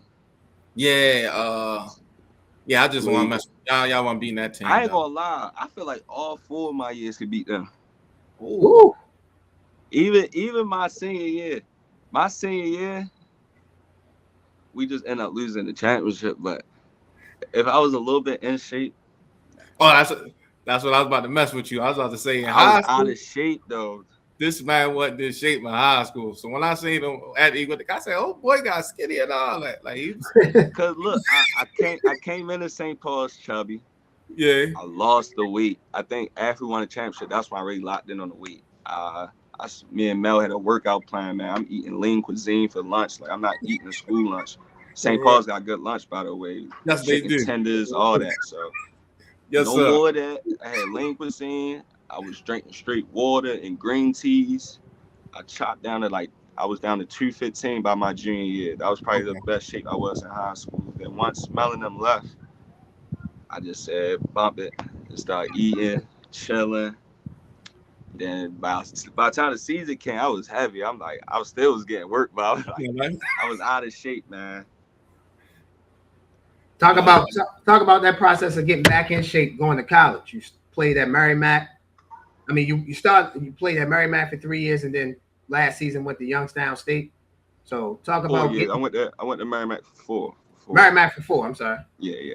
So that was like that whole transition was tough because I had to do extra work on top of our practice lifts. Then we had workouts probably before practice. So I had to get extra work on a elliptical really the stab master. They had me on that heavy for like the whole summer practice. I trimmed down to like 15 pounds. Trimmed down to 15, still getting the work in. So by the time our first official practice, I stopped doing the extra because I was already in shape. But that process was tough. I ain't gonna lie. I used to be dead going back to my dorm room. Like, I don't even think this is worth it anymore. Like, like that's how I really felt though. But once I lost that weight, I never went back. I said, I'm not going back. I'm not going to overwork myself if I don't need to. Unless it's all season work, I just want to get that extra conditioning, not trying to lose weight and trying to get back the way I was at. I don't want to get back. I want to just stay where I'm at. Or if I want to lose weight, gain weight, you know what I'm saying? This muscle, different type of weight, not fat weight. I want to gain like muscle, good protein that'll help me get to that next level. So my 4 years at Merrimack, they got me there. Then once I was at Youngstown, I was just like fully polished. I felt like and my body was right. All I had to do is just get my lifts, go to the gym, go home, do it again. So that's how it was with as far as my weight going into college. Man, so it was a gym you just said that most people ain't know. So I just heard Shiloh Sanders say it the other day, right? He was basically saying you gotta be a bold man to see the light at the end of the tunnel. Cause I don't see it. That's why I ain't working out no more. You know what I'm saying? So like, so for you to see, you know what I'm saying? That's like at Uh-huh. this age to understand that already, because it's like a lot of people give up before, you know what I'm saying, they even get through the test. You know what I'm saying? They ain't even get to the Yeah. first part of the test. They already give up. So that's some wise words for you. And so after your college career, you end up going overseas. Where did you go at overseas, and how did you like it? What was the experience like playing overseas? So I just finished year 2. So year 1 I was in Austria. I played for a team called Oberrohr Gunners. I'm My first year it was really a culture shock for me, just not being able to like hear people speak English. Like they speak in their language, they were speaking Dutch, so it's German. So they were speaking their language, and it was tough for me to like really adjust. Just trying to get used to it. First month, everything's just different. The lifestyle, the food. Food was that first week I was not used to. Food was different. Um, just everything. The way they play basketball is different too. It's more physical. It's more like with Seth and them teamwork. They really move the ball a lot. So I give it to overseas basketball. They really I feel like for the United States, it's more individual skill of our talent, and over there it's more like a team thing. Like their passes is crazy. Like they be seeing the play before it happened. Like how people feel about LeBron James. Like it's happening over there, and people don't even realize it because we don't see it a lot. But that first year, I really learned a lot of being a professional, taking care of my body, um, getting my extra work in, even though we don't have like for overseas, like for pro, sometimes they say you shoot from 10 to 11, but the coaches won't be in there. Like you got to be in there and be serious about your work because you're a professional, and that's how they treat you. They treat you like a grown man. So that part, just keeping the same rhythm, keeping the same reputation with my workouts, my shot. I do the same thing all year when I'm working out, getting my shots up. Just the same pull-ups, threes, things like that. So I've been carrying that on to the next team. So for my first year, I ended up winning the championship. My first year, um, that was a great experience. The town we was in a little town, but it was crazy. Like they was going crazy. So year two, or you want me to go on to year two, or Yeah, yeah. Go Hold ahead. on. No, go ahead. Before you get to year two, just mention on you winning the championship 2025 ESL finals. I won the championship. Describe that experience. Describe what that was like. Describe obviously celebrating in a whole in a different country where again, like you said, you just trying to learn the country, learn the people, and etc. right. The feeling was like we finally got the job done. We was talking about it all year, like we can do it, we can do it. We was number one in the league, so we felt like we had a chance for everybody to beat them and win the championship. But we were just one game at a time, one game at a time, one game at a time. So once playoffs came, we had that same mentality, one game at a time. That year, we didn't lose 2 games in a row. So every time we lose one, we bounce back. We react to the situation like boom, we gotta get into the dub. Like we can't lost like the same way we lost. We watch film and things like that. So I felt like we had the same schedule, same plan every day. Like it never switched up, which helped us out because we know what we're gonna do. All right, we lost this game. We're gonna watch it. We're gonna know why we lost, and we're not gonna let that happen again for the next game or previous game or playoffs. So once playoffs came, it was like we were so locked in. We didn't lose a game that whole playoff stretch championship. We went 9-0, which was crazy. But we was dominating. I would say like dominate. The games was hard though. Don't get it wrong. It wasn't like we was blowing teams out, but it was the dog fight. So I'll say that our reputation every day was the same. We stuck with the plan. Absolutely. Yeah, you going to year two. Talk about All year right, two. year two. Now and how you looking at it? Year two, it was a learning experience for me. Went to Kosovo, played for a team called KB Laznini. Um, we was in a tough situation all year. Different coaches, different players. Um, I just felt like for me, went from winning the championship to losing a lot. So I felt like that was just a learning experience of just understanding like you're not gonna win every game. You're not gonna win every year. It's not gonna be like that. And I felt like God was just telling me like, nah, we're gonna I'm humble you right now. Like good money, but it was just like a learning experience for me.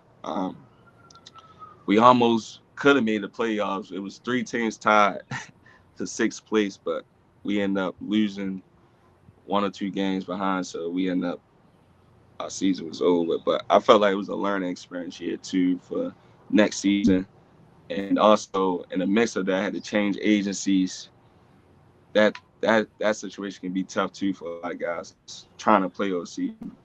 You could trust an agent, but if they're not doing their work, at the end of the day, they work for you. So you got to make a move for your future. So that was definitely this whole year been a learning experience with everything. Could you? My bad, Tim. I promise I'll give you the next question.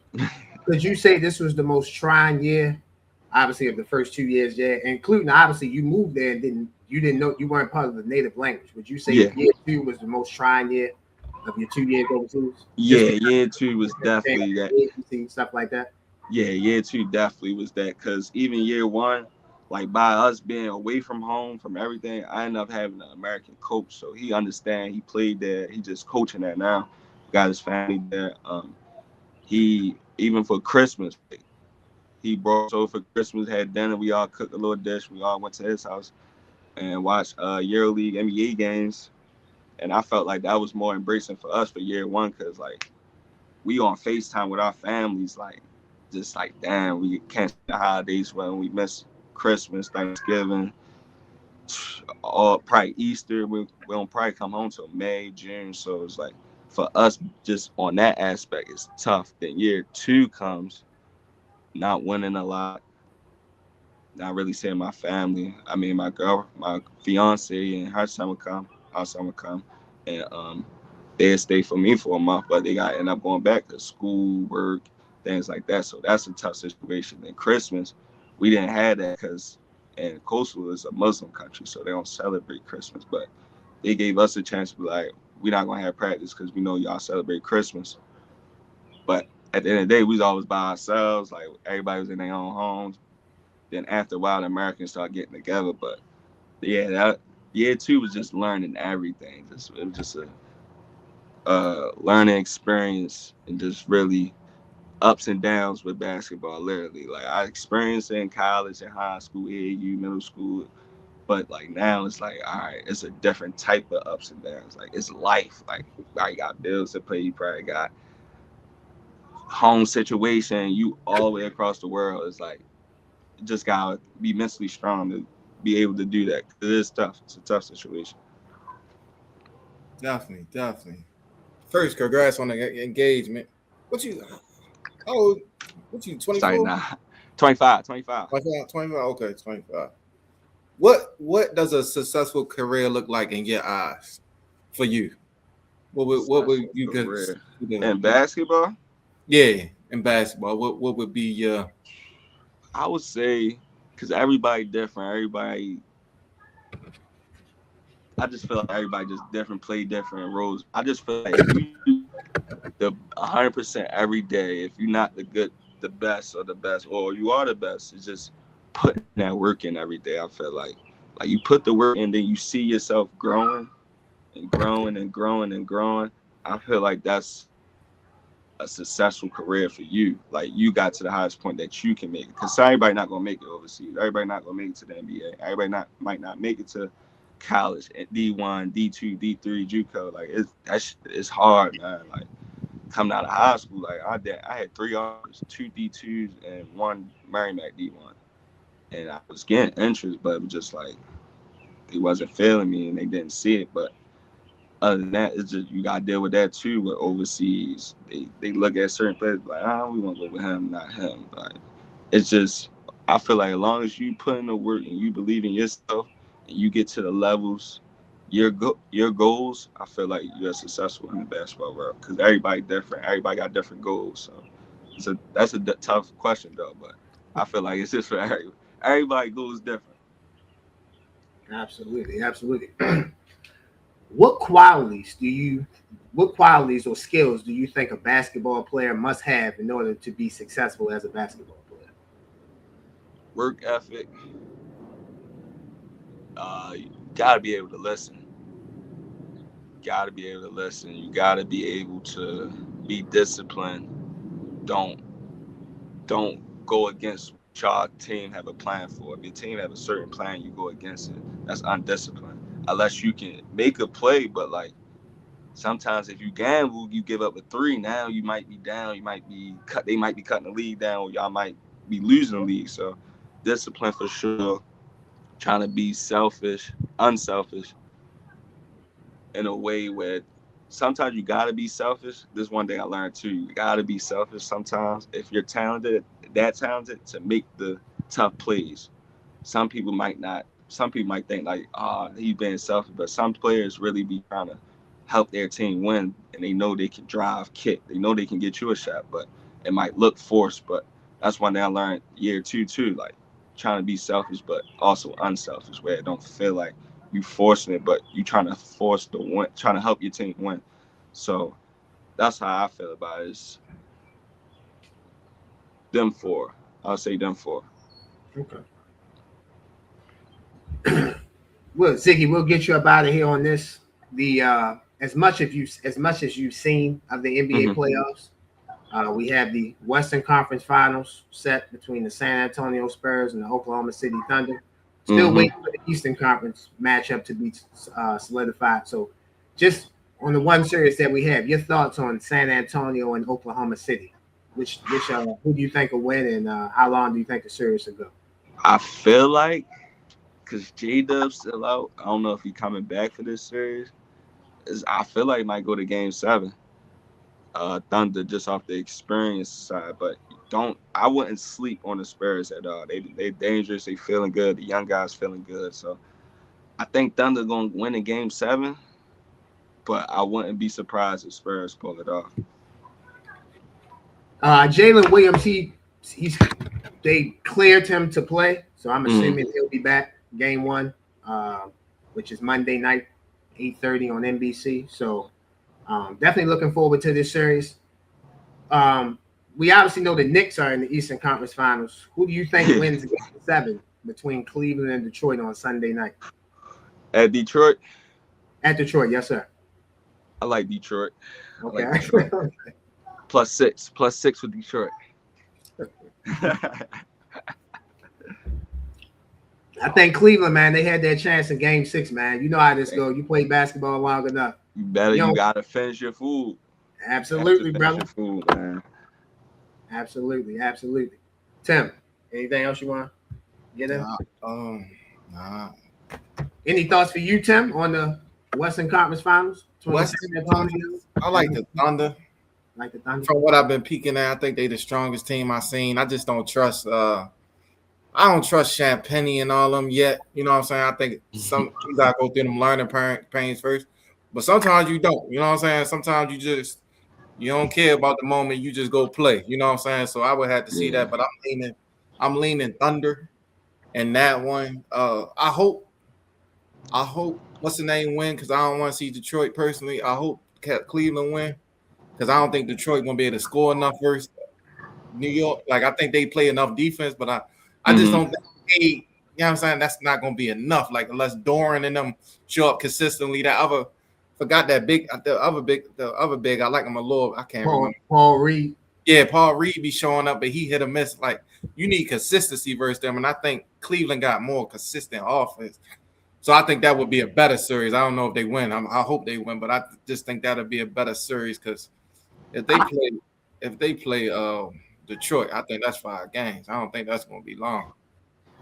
Yeah, I think so too. They might fold Detroit. Yeah, I just don't. You know what I'm saying? Like, I don't see it. Like, you know what I'm saying? I know everybody get on Harden, but Harden been showing up most. You know what I'm saying? Mostly this playoff and this series. And you know what I'm saying? He close now. You know what I'm saying? Like, he might take over more than Donovan Mitchell. Then, you know what I'm saying? Like, I just don't think Detroit got enough. Like, you know what I'm saying? Zig, if they can call you for the playoffs, yeah, man.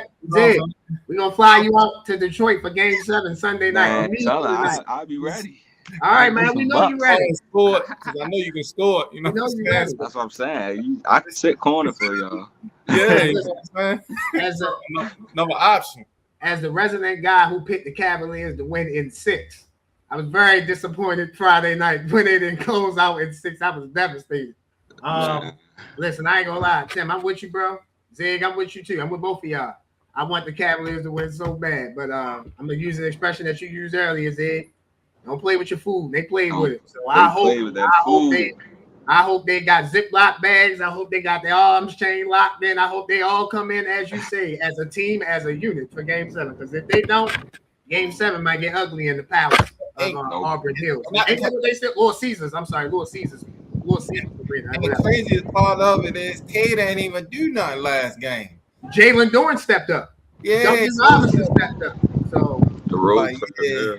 Yeah. And one more thing, y'all know this, Zig. You know this, Tim. Obviously, you know this. You coach basketball, coach at a high level, bro. Y'all know this. The myth is role players supposed to play better at home, not on the road. They play good on the road. So how do you think they're gonna play Game 7 at home? I mean, man, like Cleveland. Let me say this about James Harden. He's had moments in the playoffs.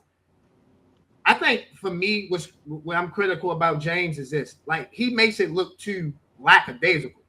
You get what I'm saying? Like, Yeah, he be chilling. And it's like, bro, we need that sense of urgency. Even if you plan with it, it doesn't seem like, from the naked eye, it doesn't look like you have that sense of urgency. So I don't think James has been bad this playoffs, but somebody of James Harden's ilk, and especially this, to me, gonna fall on Donovan Mitchell.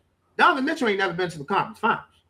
That's kind of, if you think about that, that's kind of insane. So especially with him having some years now in the East. I get it not making it in the West, even though he's the number one seed with the Jazz. But you yeah, man, you can't be that great of a player, especially look at his playoff numbers. He's an excellent playoff performer and has never made it to the conference finals. So I'm hoping and praying for Donovan, James, and morally for my sake that they win this game 7 tonight. And Tim, I agree with you, bro. I would love to see Cleveland and New York. I think New York would beat them, but I think it's a more competitive series. Yeah, better series. Cleveland, Detroit, and the Knicks, because Detroit don't even have the same team they had last year. They my God, they not, was it Tim Hardaway? Was it Tim Hardaway? Was he on Malik Beasley. They had Malik Beasley on that team.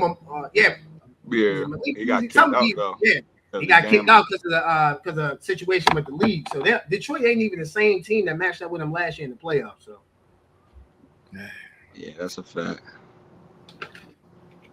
Well, Ziggy, we appreciate you for coming on the show, brother. Grateful to have you. We wish you luck in your next upcoming season overseas, man. You keep putting in work, brother. Anyway, we can support you here on Highly Opinionated, brother. You know that we got you. Appreciate it. Y'all keep going, man. Keep dropping that content, man. Y'all gonna blow soon. Watch. We appreciate it, brother. Yes, sir. Hey, yo, you ain't never give me my shorts or nothing. Y'all need my merch, yo. I got you, yo. You Hey. around St. Paul's? Huh? You'll be around St. Paul's? Yeah, I'll be around there. I gotta go through my bags, man. I got you, though. All right, that's a bet. Hey, Zig, we're gonna have to talk about merchandise off air, bro. We would love to rock some on the show. We would love to rock some on the show. I got you, for for sure. A lot of gear, man. I got you. Appreciate you, brother. Ladies and gentlemen, we're gonna take a quick break. You're watching Highly Opinionated. We'll be right back. Ladies and gentlemen, this episode of Highly Opinionated is brought to you by Edibly Airy. Enjoy the heightened experience of THC edibles in a whole new way. At Edibly Airy, our freeze-dry edibles available in 100 milligram, 200 milligram, 300 milligram, 400 milligram will give you the buzz you crave with a flavor you won't forget. Available in 3 different flavors: watermelon sunset, tropical fruit, and berry. To place orders, please visit the website at ediblyairy.com. While you're there at ediblyairy.com, use a promotion code. You guys see the promotion code on the screen. $ Highly Airy, $. Again, $ Highly Airy, $ for 20% off your first purchase. Follow us on IG at Edibly Airy for new product releases and monthly hookups. Must be 21 and over to purchase. Edibly Airy, the best freeze-dry edibles out. Go shop. Welcome back, ladies and gentlemen, to Highly Opinionated. JG, we're going to end the show like we always do, talking about the NBA playoffs. Before we get to the conference finals, we have the matchup set: San Antonio Spurs and the Oklahoma City Thunder, and the Cleveland Cavaliers and the New York Knicks. Cleveland, this is for you. I love you guys. Shout out to Cleveland. I'm happy that you guys are in the Eastern Conference. Some guy I work with, man, he just can't stand the Cleveland Cavaliers for some Cleveland. I just don't know why. Before we get to the conference finals, my brother, let's show you a moment that happened in Game 6 that's getting a lot of buzz on social media and the sports talk TV shows. Anthony Edwards. This is what Anthony Edwards did in the middle of Game 6 with about 8 minutes left in the fourth quarter. Something that you would often see at the 8:01 mark of the fourth quarter of a closeout game. But Anthony Edwards, knowing that Chris Finch is going to empty the bench, made his way to the San Antonio bench and dapped up players, coaches, one by one. I want to know what, all I want to know is I want to hear Udonis Haslem comment on that in the post-game show. Yeah. I would much rather see him wait till the end of the game. So certainly sportsmanship from Anthony Edwards, something that you love to see. JG, as you can see, Anthony Edwards walked over to the Spurs bench with 8 minutes left in the fourth quarter. They were down by close to 30. He dapped up all the players, gave them congratulations on a tough series. Your thoughts on Anthony Edwards? Was that foul? Was that inbounds or was that out of bounds? You don't do that, bro. Like I just straight up. Josh, you know me. I play basketball, man. I play basketball in high school. I play basketball in college. I don't give a damn if we down 50, bro. If I see that from my teammate, I ain't really trying to talk to you, bro. Like for a good while. Like now, some people will say Anthony Edwards was getting taken out. You know, the starters weren't coming back in. The game was over, so he wanted to show his respect.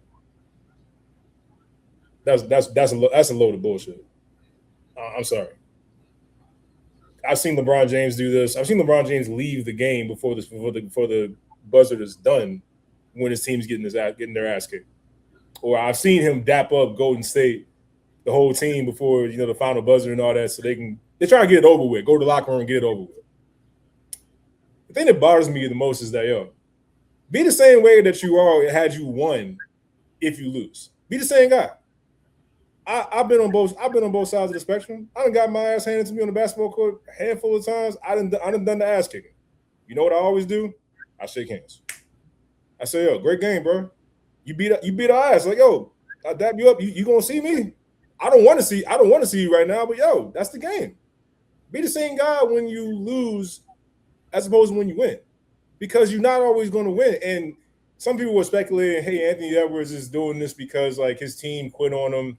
Julius Randle, my God, Julius Randle had an awful playoff series, and he had like a man that didn't give a damn about, this a closeout situation. Jay Williams, I don't know if you've seen Josh. Jay Williams clipped a whole bunch of plays of Julius Randle on the defensive end, but he just looked like he didn't give a damn.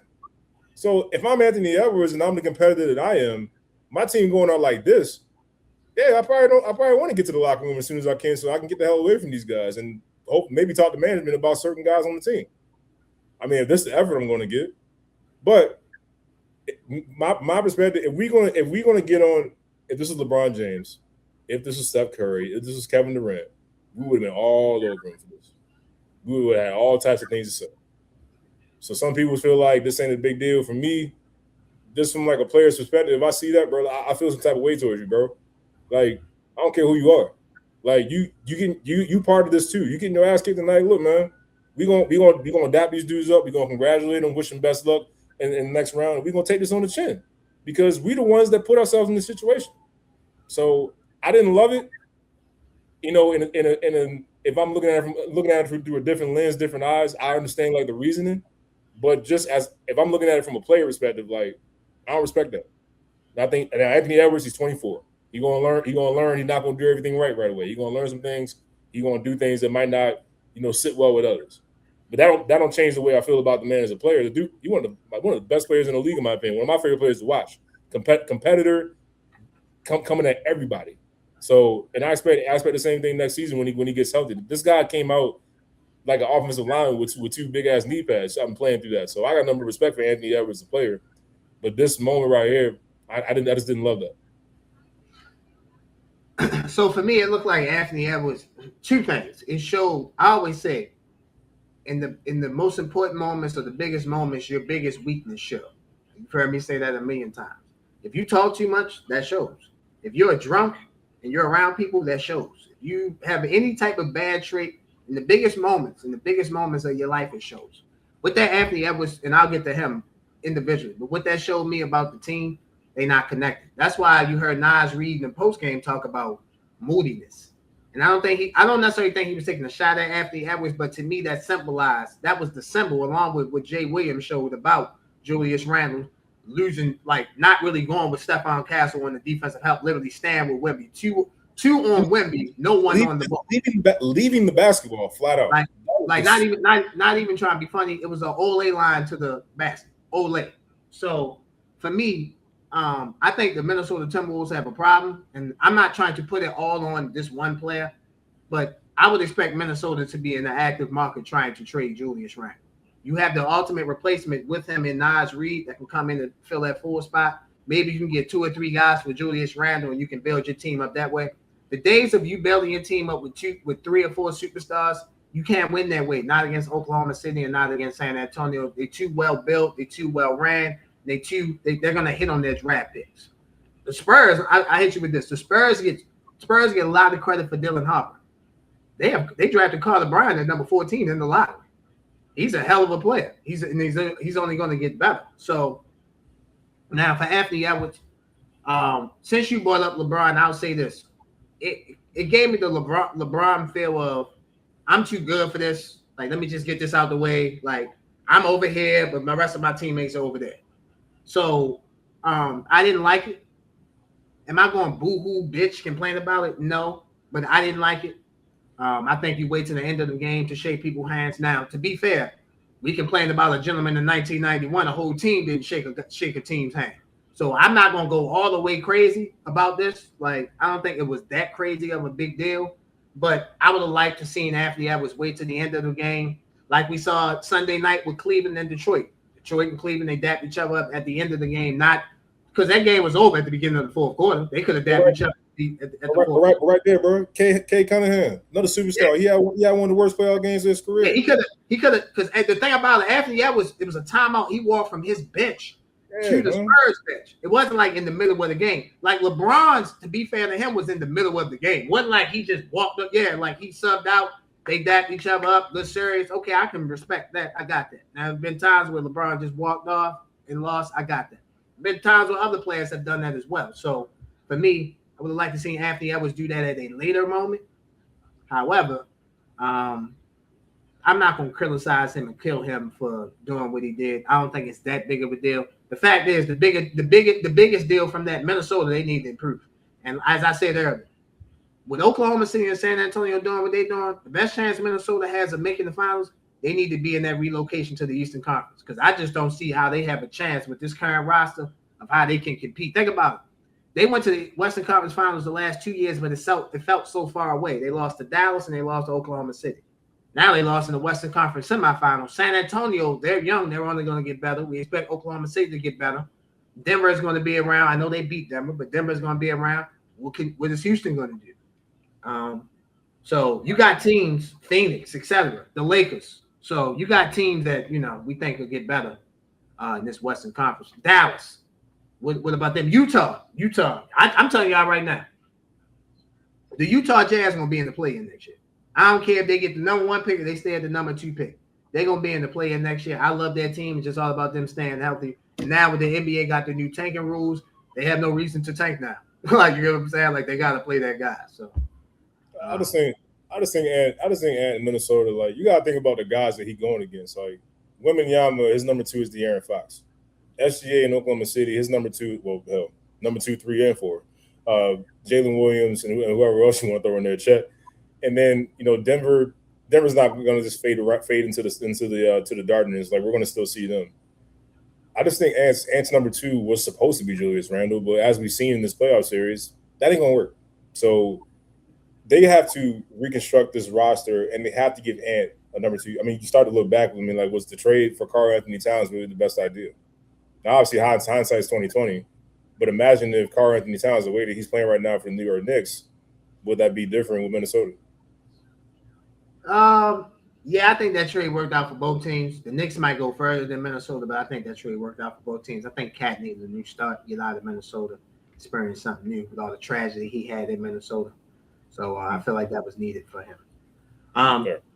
JG, it's time to pick the Western Conference Finals. The Western Conference Finals, as you guys see the schedule on your screen, the Western Conference Finals start Monday night.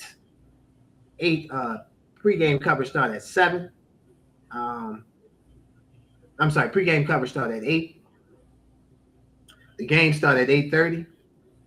You guys see the schedule. All games will be on NBC. All games will be called by Mike Tirico, Jamal Crawford, Reggie Miller, Ashley Shaman, and Zora Stevenson.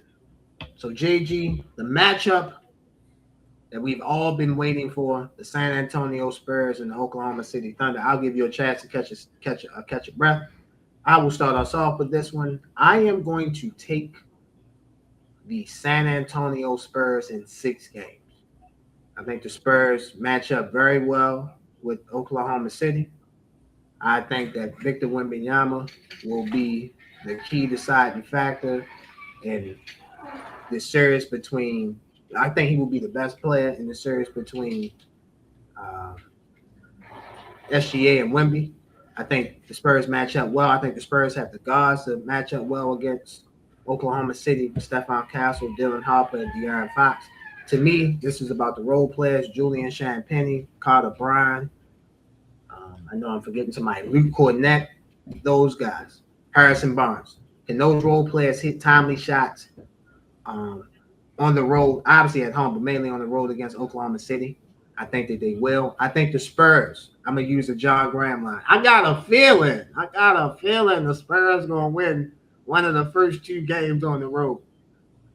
I think it's gonna be game 1. I think they win game 1 Monday night. So I think the Spurs win game 1. I think the Thunder win game 2. I think the Spurs hold home serve game 3 and game 4. The Thunder win game 5, and the Spurs win game 6. I told you guys that the Thunder will not face a test until they get to the Western Conference Finals.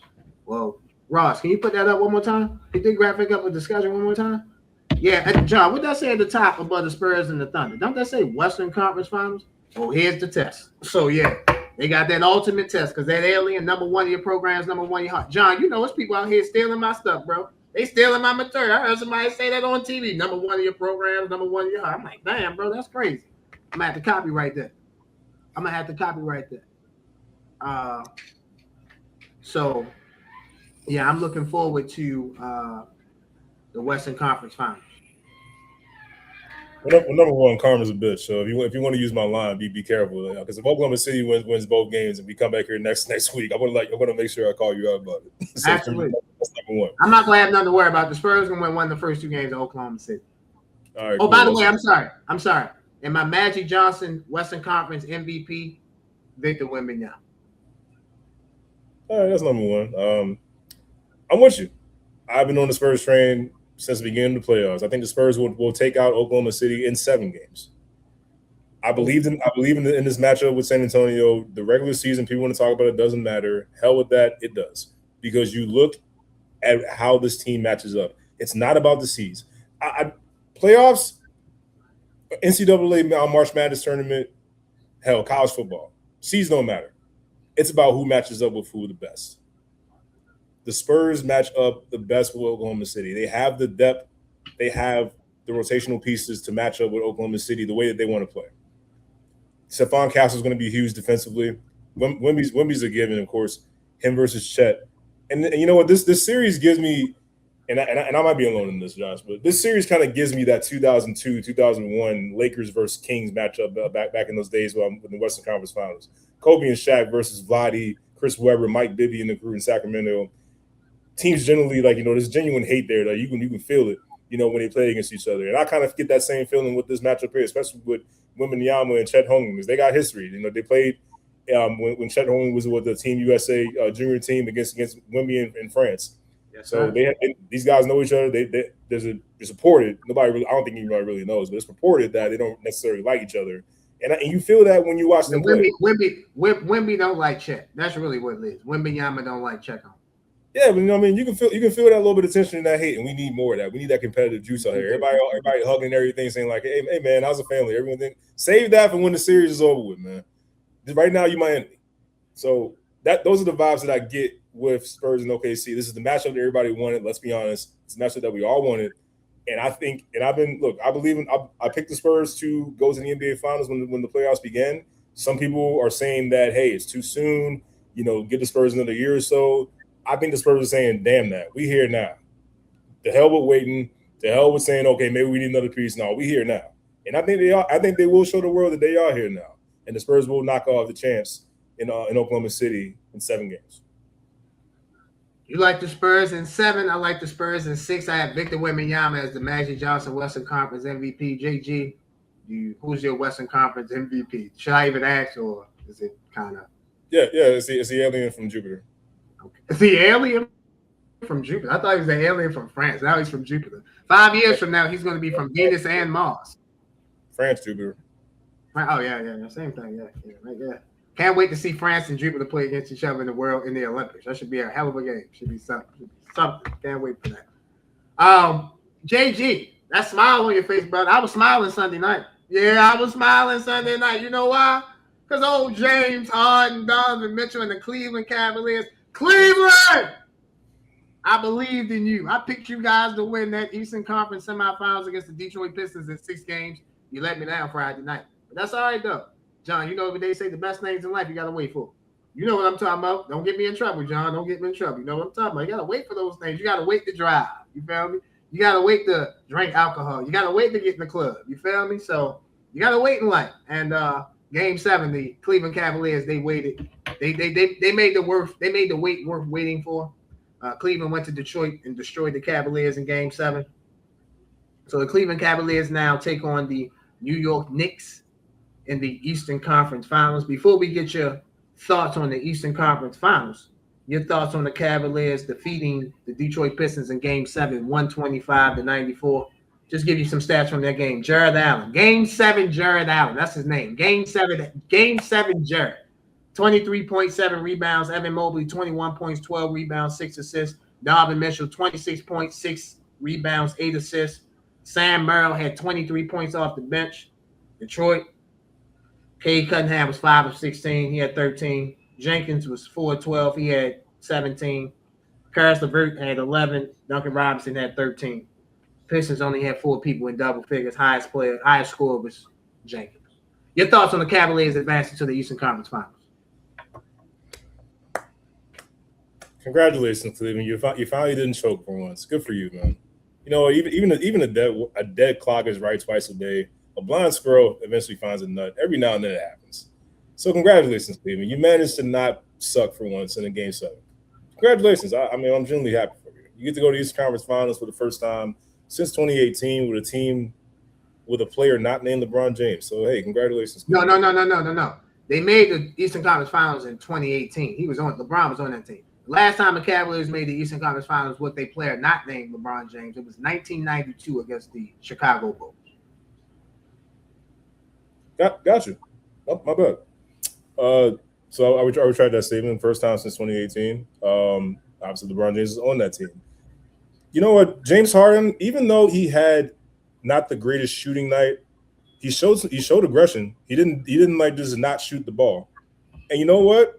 He still finished with tied with the best plus minus on the court with Evan Mobley, plus 31. Yes, because James Harden was making an impact as a point guard. He had 6 assists, 5 rebounds, only 1 turnover. That's huge. Not turning the ball over, being efficient with the basketball. Now, was his best offensive night? Absolutely not. But he was still the best plus minus on the floor, meaning he was defending, meaning he was distributing the ball effectively, and he wasn't a problem out there for Cleveland. He wasn't a problem. Sam Merrill making 5 threes off the bench. I didn't see that coming, but that was obviously huge. Dean Wade, played pretty great defense as well. Evan Mobley, Jared Allen, the bigs of Cleveland, they stepped up and they dominated their matchups. That to me was the deciding factor. Donovan Mitchell, I thought, played a masterful game. 26 points, 8 assists, 6 rebounds. I thought he played a masterful game, especially in that first half. You had the feeling that this was Cleveland's game after he banked it in to end the first quarter. Yeah, at the end of the first quarter. Absolutely. The vibes were just all going. He's in Detroit with the Spider-Man. Like the vibes were all with Cleveland after that first quarter. It just ballooned.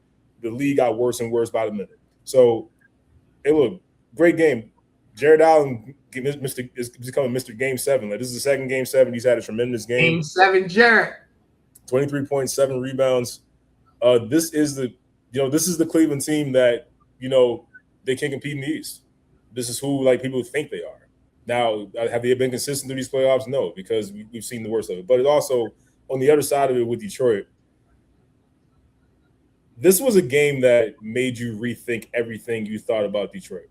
Now, we talked about this all season long. Cade Cunningham didn't have help. I respect Tobias Harris. He cannot be your second best player on your team. He just can't. He's not the second best player on the team. The second best player on the team is Jalen Duren. He didn't live up to expectations. That's the problem.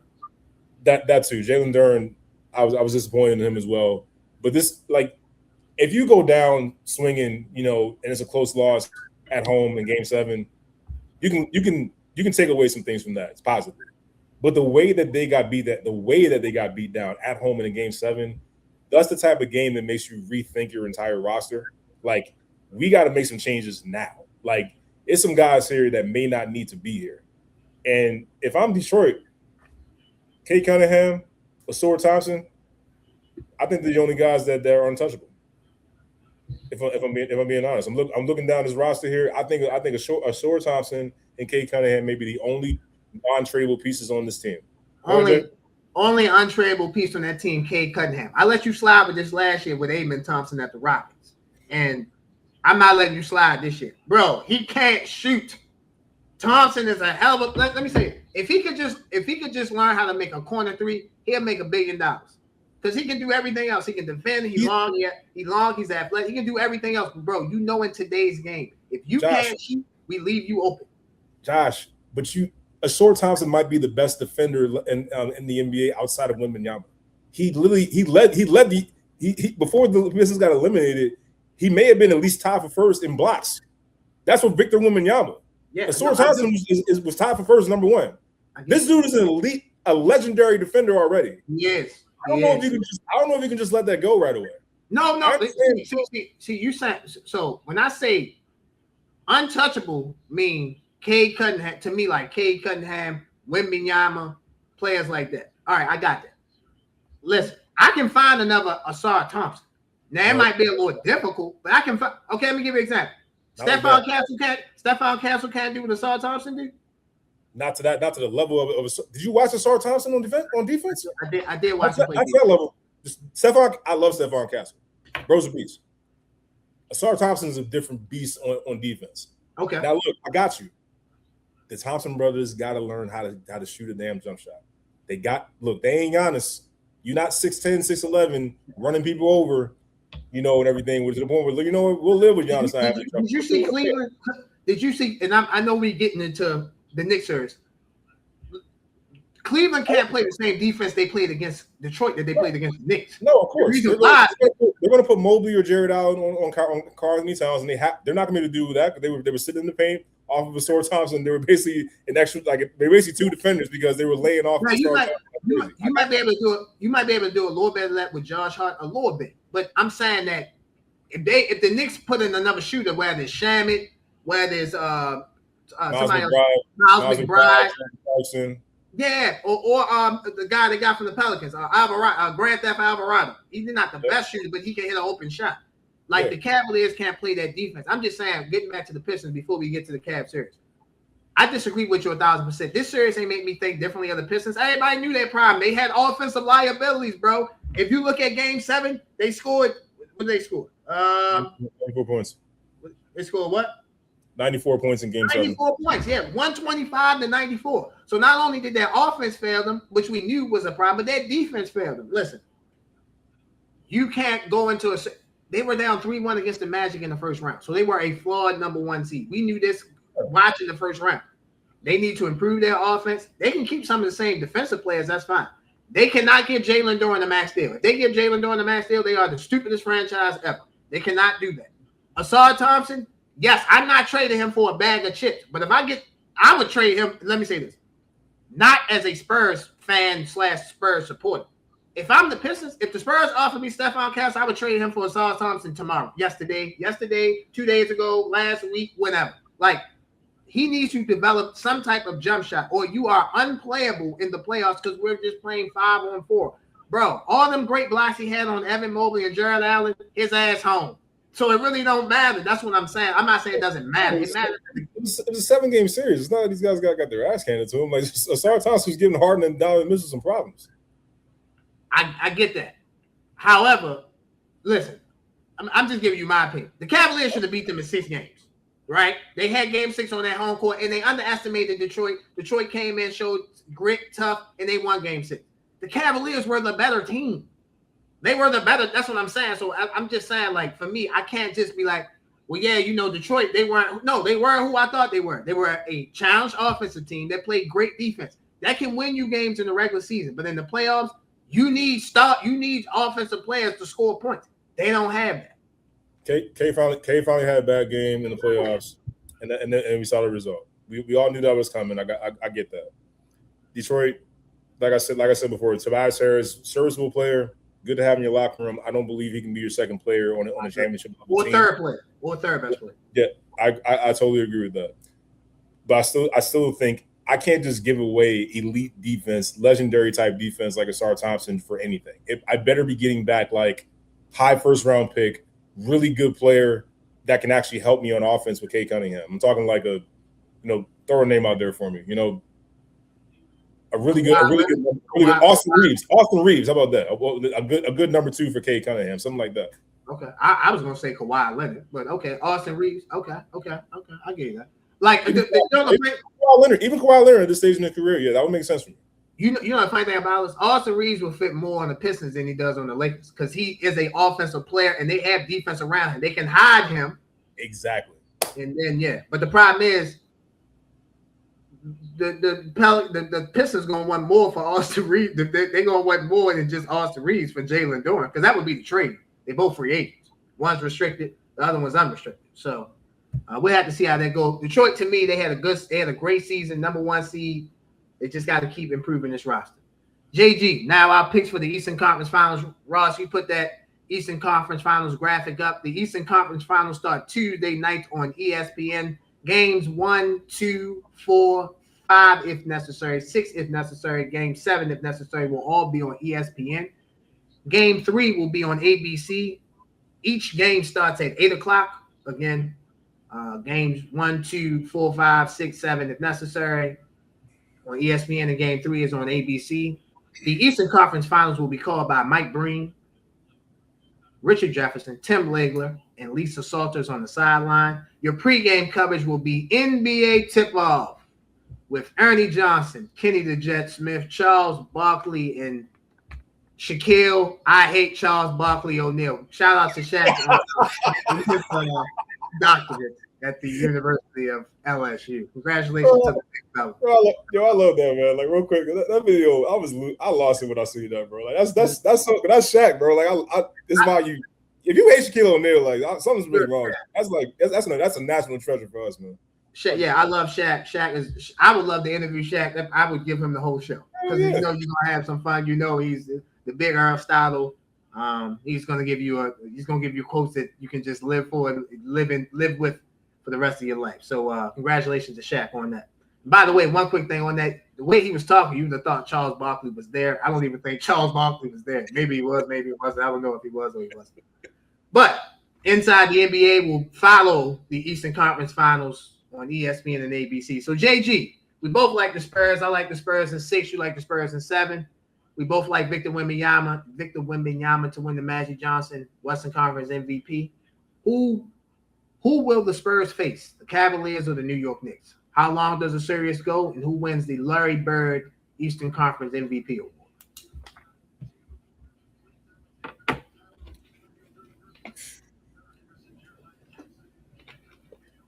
Cleveland second. No, I'm just kidding. Yeah, for the first time since 1999, the New York Knicks will return to the NBA Finals. They will defeat the Cleveland Cavaliers in, I believe, 6 games. Jalen Brunson will continue to bolster his legacy and his legend as a New York Knick, and he will lead this team along with Karl-Anthony Towns back to the NBA Finals. I think that the Knicks are just on another type of level right now. The offense with Karl-Anthony Towns being the ultimate X factor, because the bigs of Cleveland will have a challenge in their hands. Karl-Anthony Towns this ain't Jalen Duren, and this ain't Asor Thompson. So Evan Mobley won't be able to be camped out in the paint. Jared Allen, same thing. They're going to have to guard this guy because if you lay off him, he can knock down the 3. If you press up on him, he can drive right by you and score. He's proven to be a tremendous passer in this offense, and Mike Brown has him going for the Knicks. You got Brunson, you got OG Anunoby, who will likely be healthy and available for game 1. That's going to be huge. So this is a team that's fully loaded against another team that's fully loaded. But I think that matching these guys up, I think the Knicks are just a better team. I think they will advance to the NBA Finals. Since 1999, ladies and gentlemen, the New York Knicks. And you know what's so funny? John, history lesson, quick quiz. Who did the Knicks play in the 1999 NBA Finals? 1999, they played the San Antonio Spurs, David Robinson and Tim Duncan. Ladies and gentlemen, it's funny how history repeats itself. You have the Knicks winning in 6 games. I do. Ladies and gentlemen, I've been supportive of the Cavaliers. I thought the Cavaliers could get to the Eastern Conference Finals. I believe in this Cavaliers team. I really do. I want them to get to the NBA Finals. Tell the truth. But it's my job to be honest on this show and not lie to you and tell you something that I don't think is going to happen. Tell me the truth. I got the Knicks in 5. Damn. Or as Dave Chappelle said, how Dave Chappelle said, John, I got the Knicks in what? 5. 1, 2, 3, 4, 5. Got the yeah. I'm pleading the 5th on the Knicks. I like the Knicks in 5. The Cavaliers, listen, I want to pick the Cavaliers so bad. They just don't match up. Like, let me ask you this. Of their starting lineup, Donovan Mitchell, James Harden, Dean Wade, Evan Mobley, and Jared Allen. Who's the best defender? You would say it's probably Evan Mobley. The second best defender probably would be a combination of Dean Wade and Jared Allen. All the Knicks are going to do is just get James Harden and Donovan Mitchell in actions and just have them stick in whether it's Jalen Brunson, OG Anunoby, let's see, Mikal Bridges, Karl-Anthony Towns, etc. And the way Karl-Anthony Towns is playing from the top of the post, from the top of the key, orchestrating the offense, diamond guys, setting people up for easy baskets so Jalen Brunson don't have to keep dribbling the air out the ball. I love the Cavaliers. I got the Knicks in 5. And my Eastern Conference MVP is Jalen Brunson. And I want to say another nugget that the Knicks can throw a wrinkle in this offense too. They can go with a 2 big lineup with Mitchell Robinson at the 5 and Karl-Anthony Towns at the 4. If you remember the last time the Knicks met the Cavaliers in the playoffs, Mitchell Robinson absolutely dominated Jared Allen. He did. He owned that matchup, and so that's an area that the Knicks can still explore if they need to. But I think what they're doing right now with Karl-Anthony Towns being the hub centerpiece of this offense, it's going to be really difficult, I think, for the Cleveland Bigs to, match that, because Evan Mobley's played pretty well. He played pretty well in Game 7. Jared Allen, Game 7, Jared. It's just kind of an up and down still, and you can't have an up and down with this New York Knicks team. So, but one thing I will say, we talk about getting James Harden and Donovan Mitchell in pick and roll situations. You and I talked about this too. What's going to happen on the offensive end with Jalen Brunson and Karl-Anthony Towns when they have to defend? Who's going to do a better job of staying in the game and defending without fouling? I think the Knicks' best thing to do, in my opinion, stay home on the shooters. Sam Merrill, Dean Wade, Max Strus, they can't beat me. If James Harden and Donovan Mitchell get 70, that's fine. These guys can't do nothing. I think that's how the Knicks have to play. And to go to your point about Mitchell Robinson, Karl-Anthony Towns, a double big lineup for the Knicks, why that is super duper important in this series. When Jared Allen plays and Mitchell Robinson plays, you can't do the hack of each other because they both are not good free throw shooters. You get what I'm saying? So it kind of washes each other out. Jared Allen's a bad free throw shooter. Mitchell Robinson's a bad free throw shooter. So I just think the Knicks match up. I really want to pick Cleveland, but they just had the Knicks. The Cavaliers just don't match up well with the Knicks. They don't have the matchups for who's going to match up with OG Anunoby. Donovan Mitchell or James Harden will have to stick with one of them. You get what I'm saying? Now, unless you're going to put one of them on Josh Hart, but Josh Hart moves around a lot. He's gritty. So, man, I think the Knicks, man, I think it's their time. I think the Knicks, because it's so funny. Both teams lost last year to Indiana. The Cavs lost to them in the conference semifinals. The Knicks lost to them in the NBA finals. So both teams trying to, get back from that loss to the Pacers last year. I just think the Knicks have too much. And I think it's safe to say that James Dolan made the right move in firing Tom Thibodeau and hiring Mike Brown.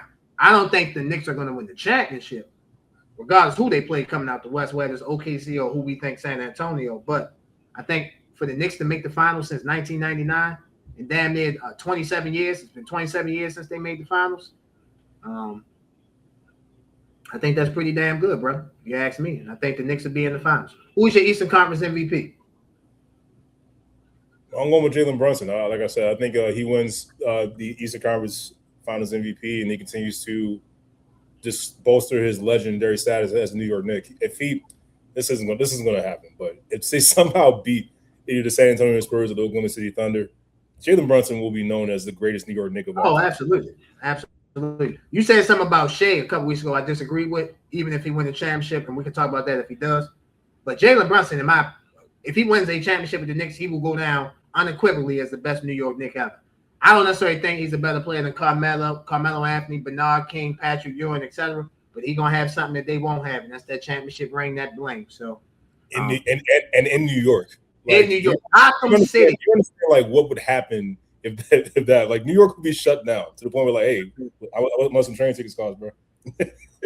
Real. Like the parade gonna be from like it's gonna be the whole city, from Manhattan to Staten Island. Like it's gonna be from everywhere to Brooklyn to everywhere in New York. So Queens, etc. So definitely looking forward to watching the Eastern Conference Finals again. That will be on ESPN and ABC. Ladies and gentlemen, I want to thank you guys for watching episode 84 of the Best Sports Show Out. We will be back here next week to recap the crazy world that's going on in sports. For the best editor, the best producer, the best guy here on Highly Opinionated, Ross. For the best co-host in the game, ladies and gentlemen, you make sure you like, follow, subscribe. My brother, the Club JG Podcast, brother. You're doing great things. Salute to you. Any way we can help you here on the show, you know we got you. Already. I am merely Josh, ladies and gentlemen. We'll see you guys next week for episode 85. We are out.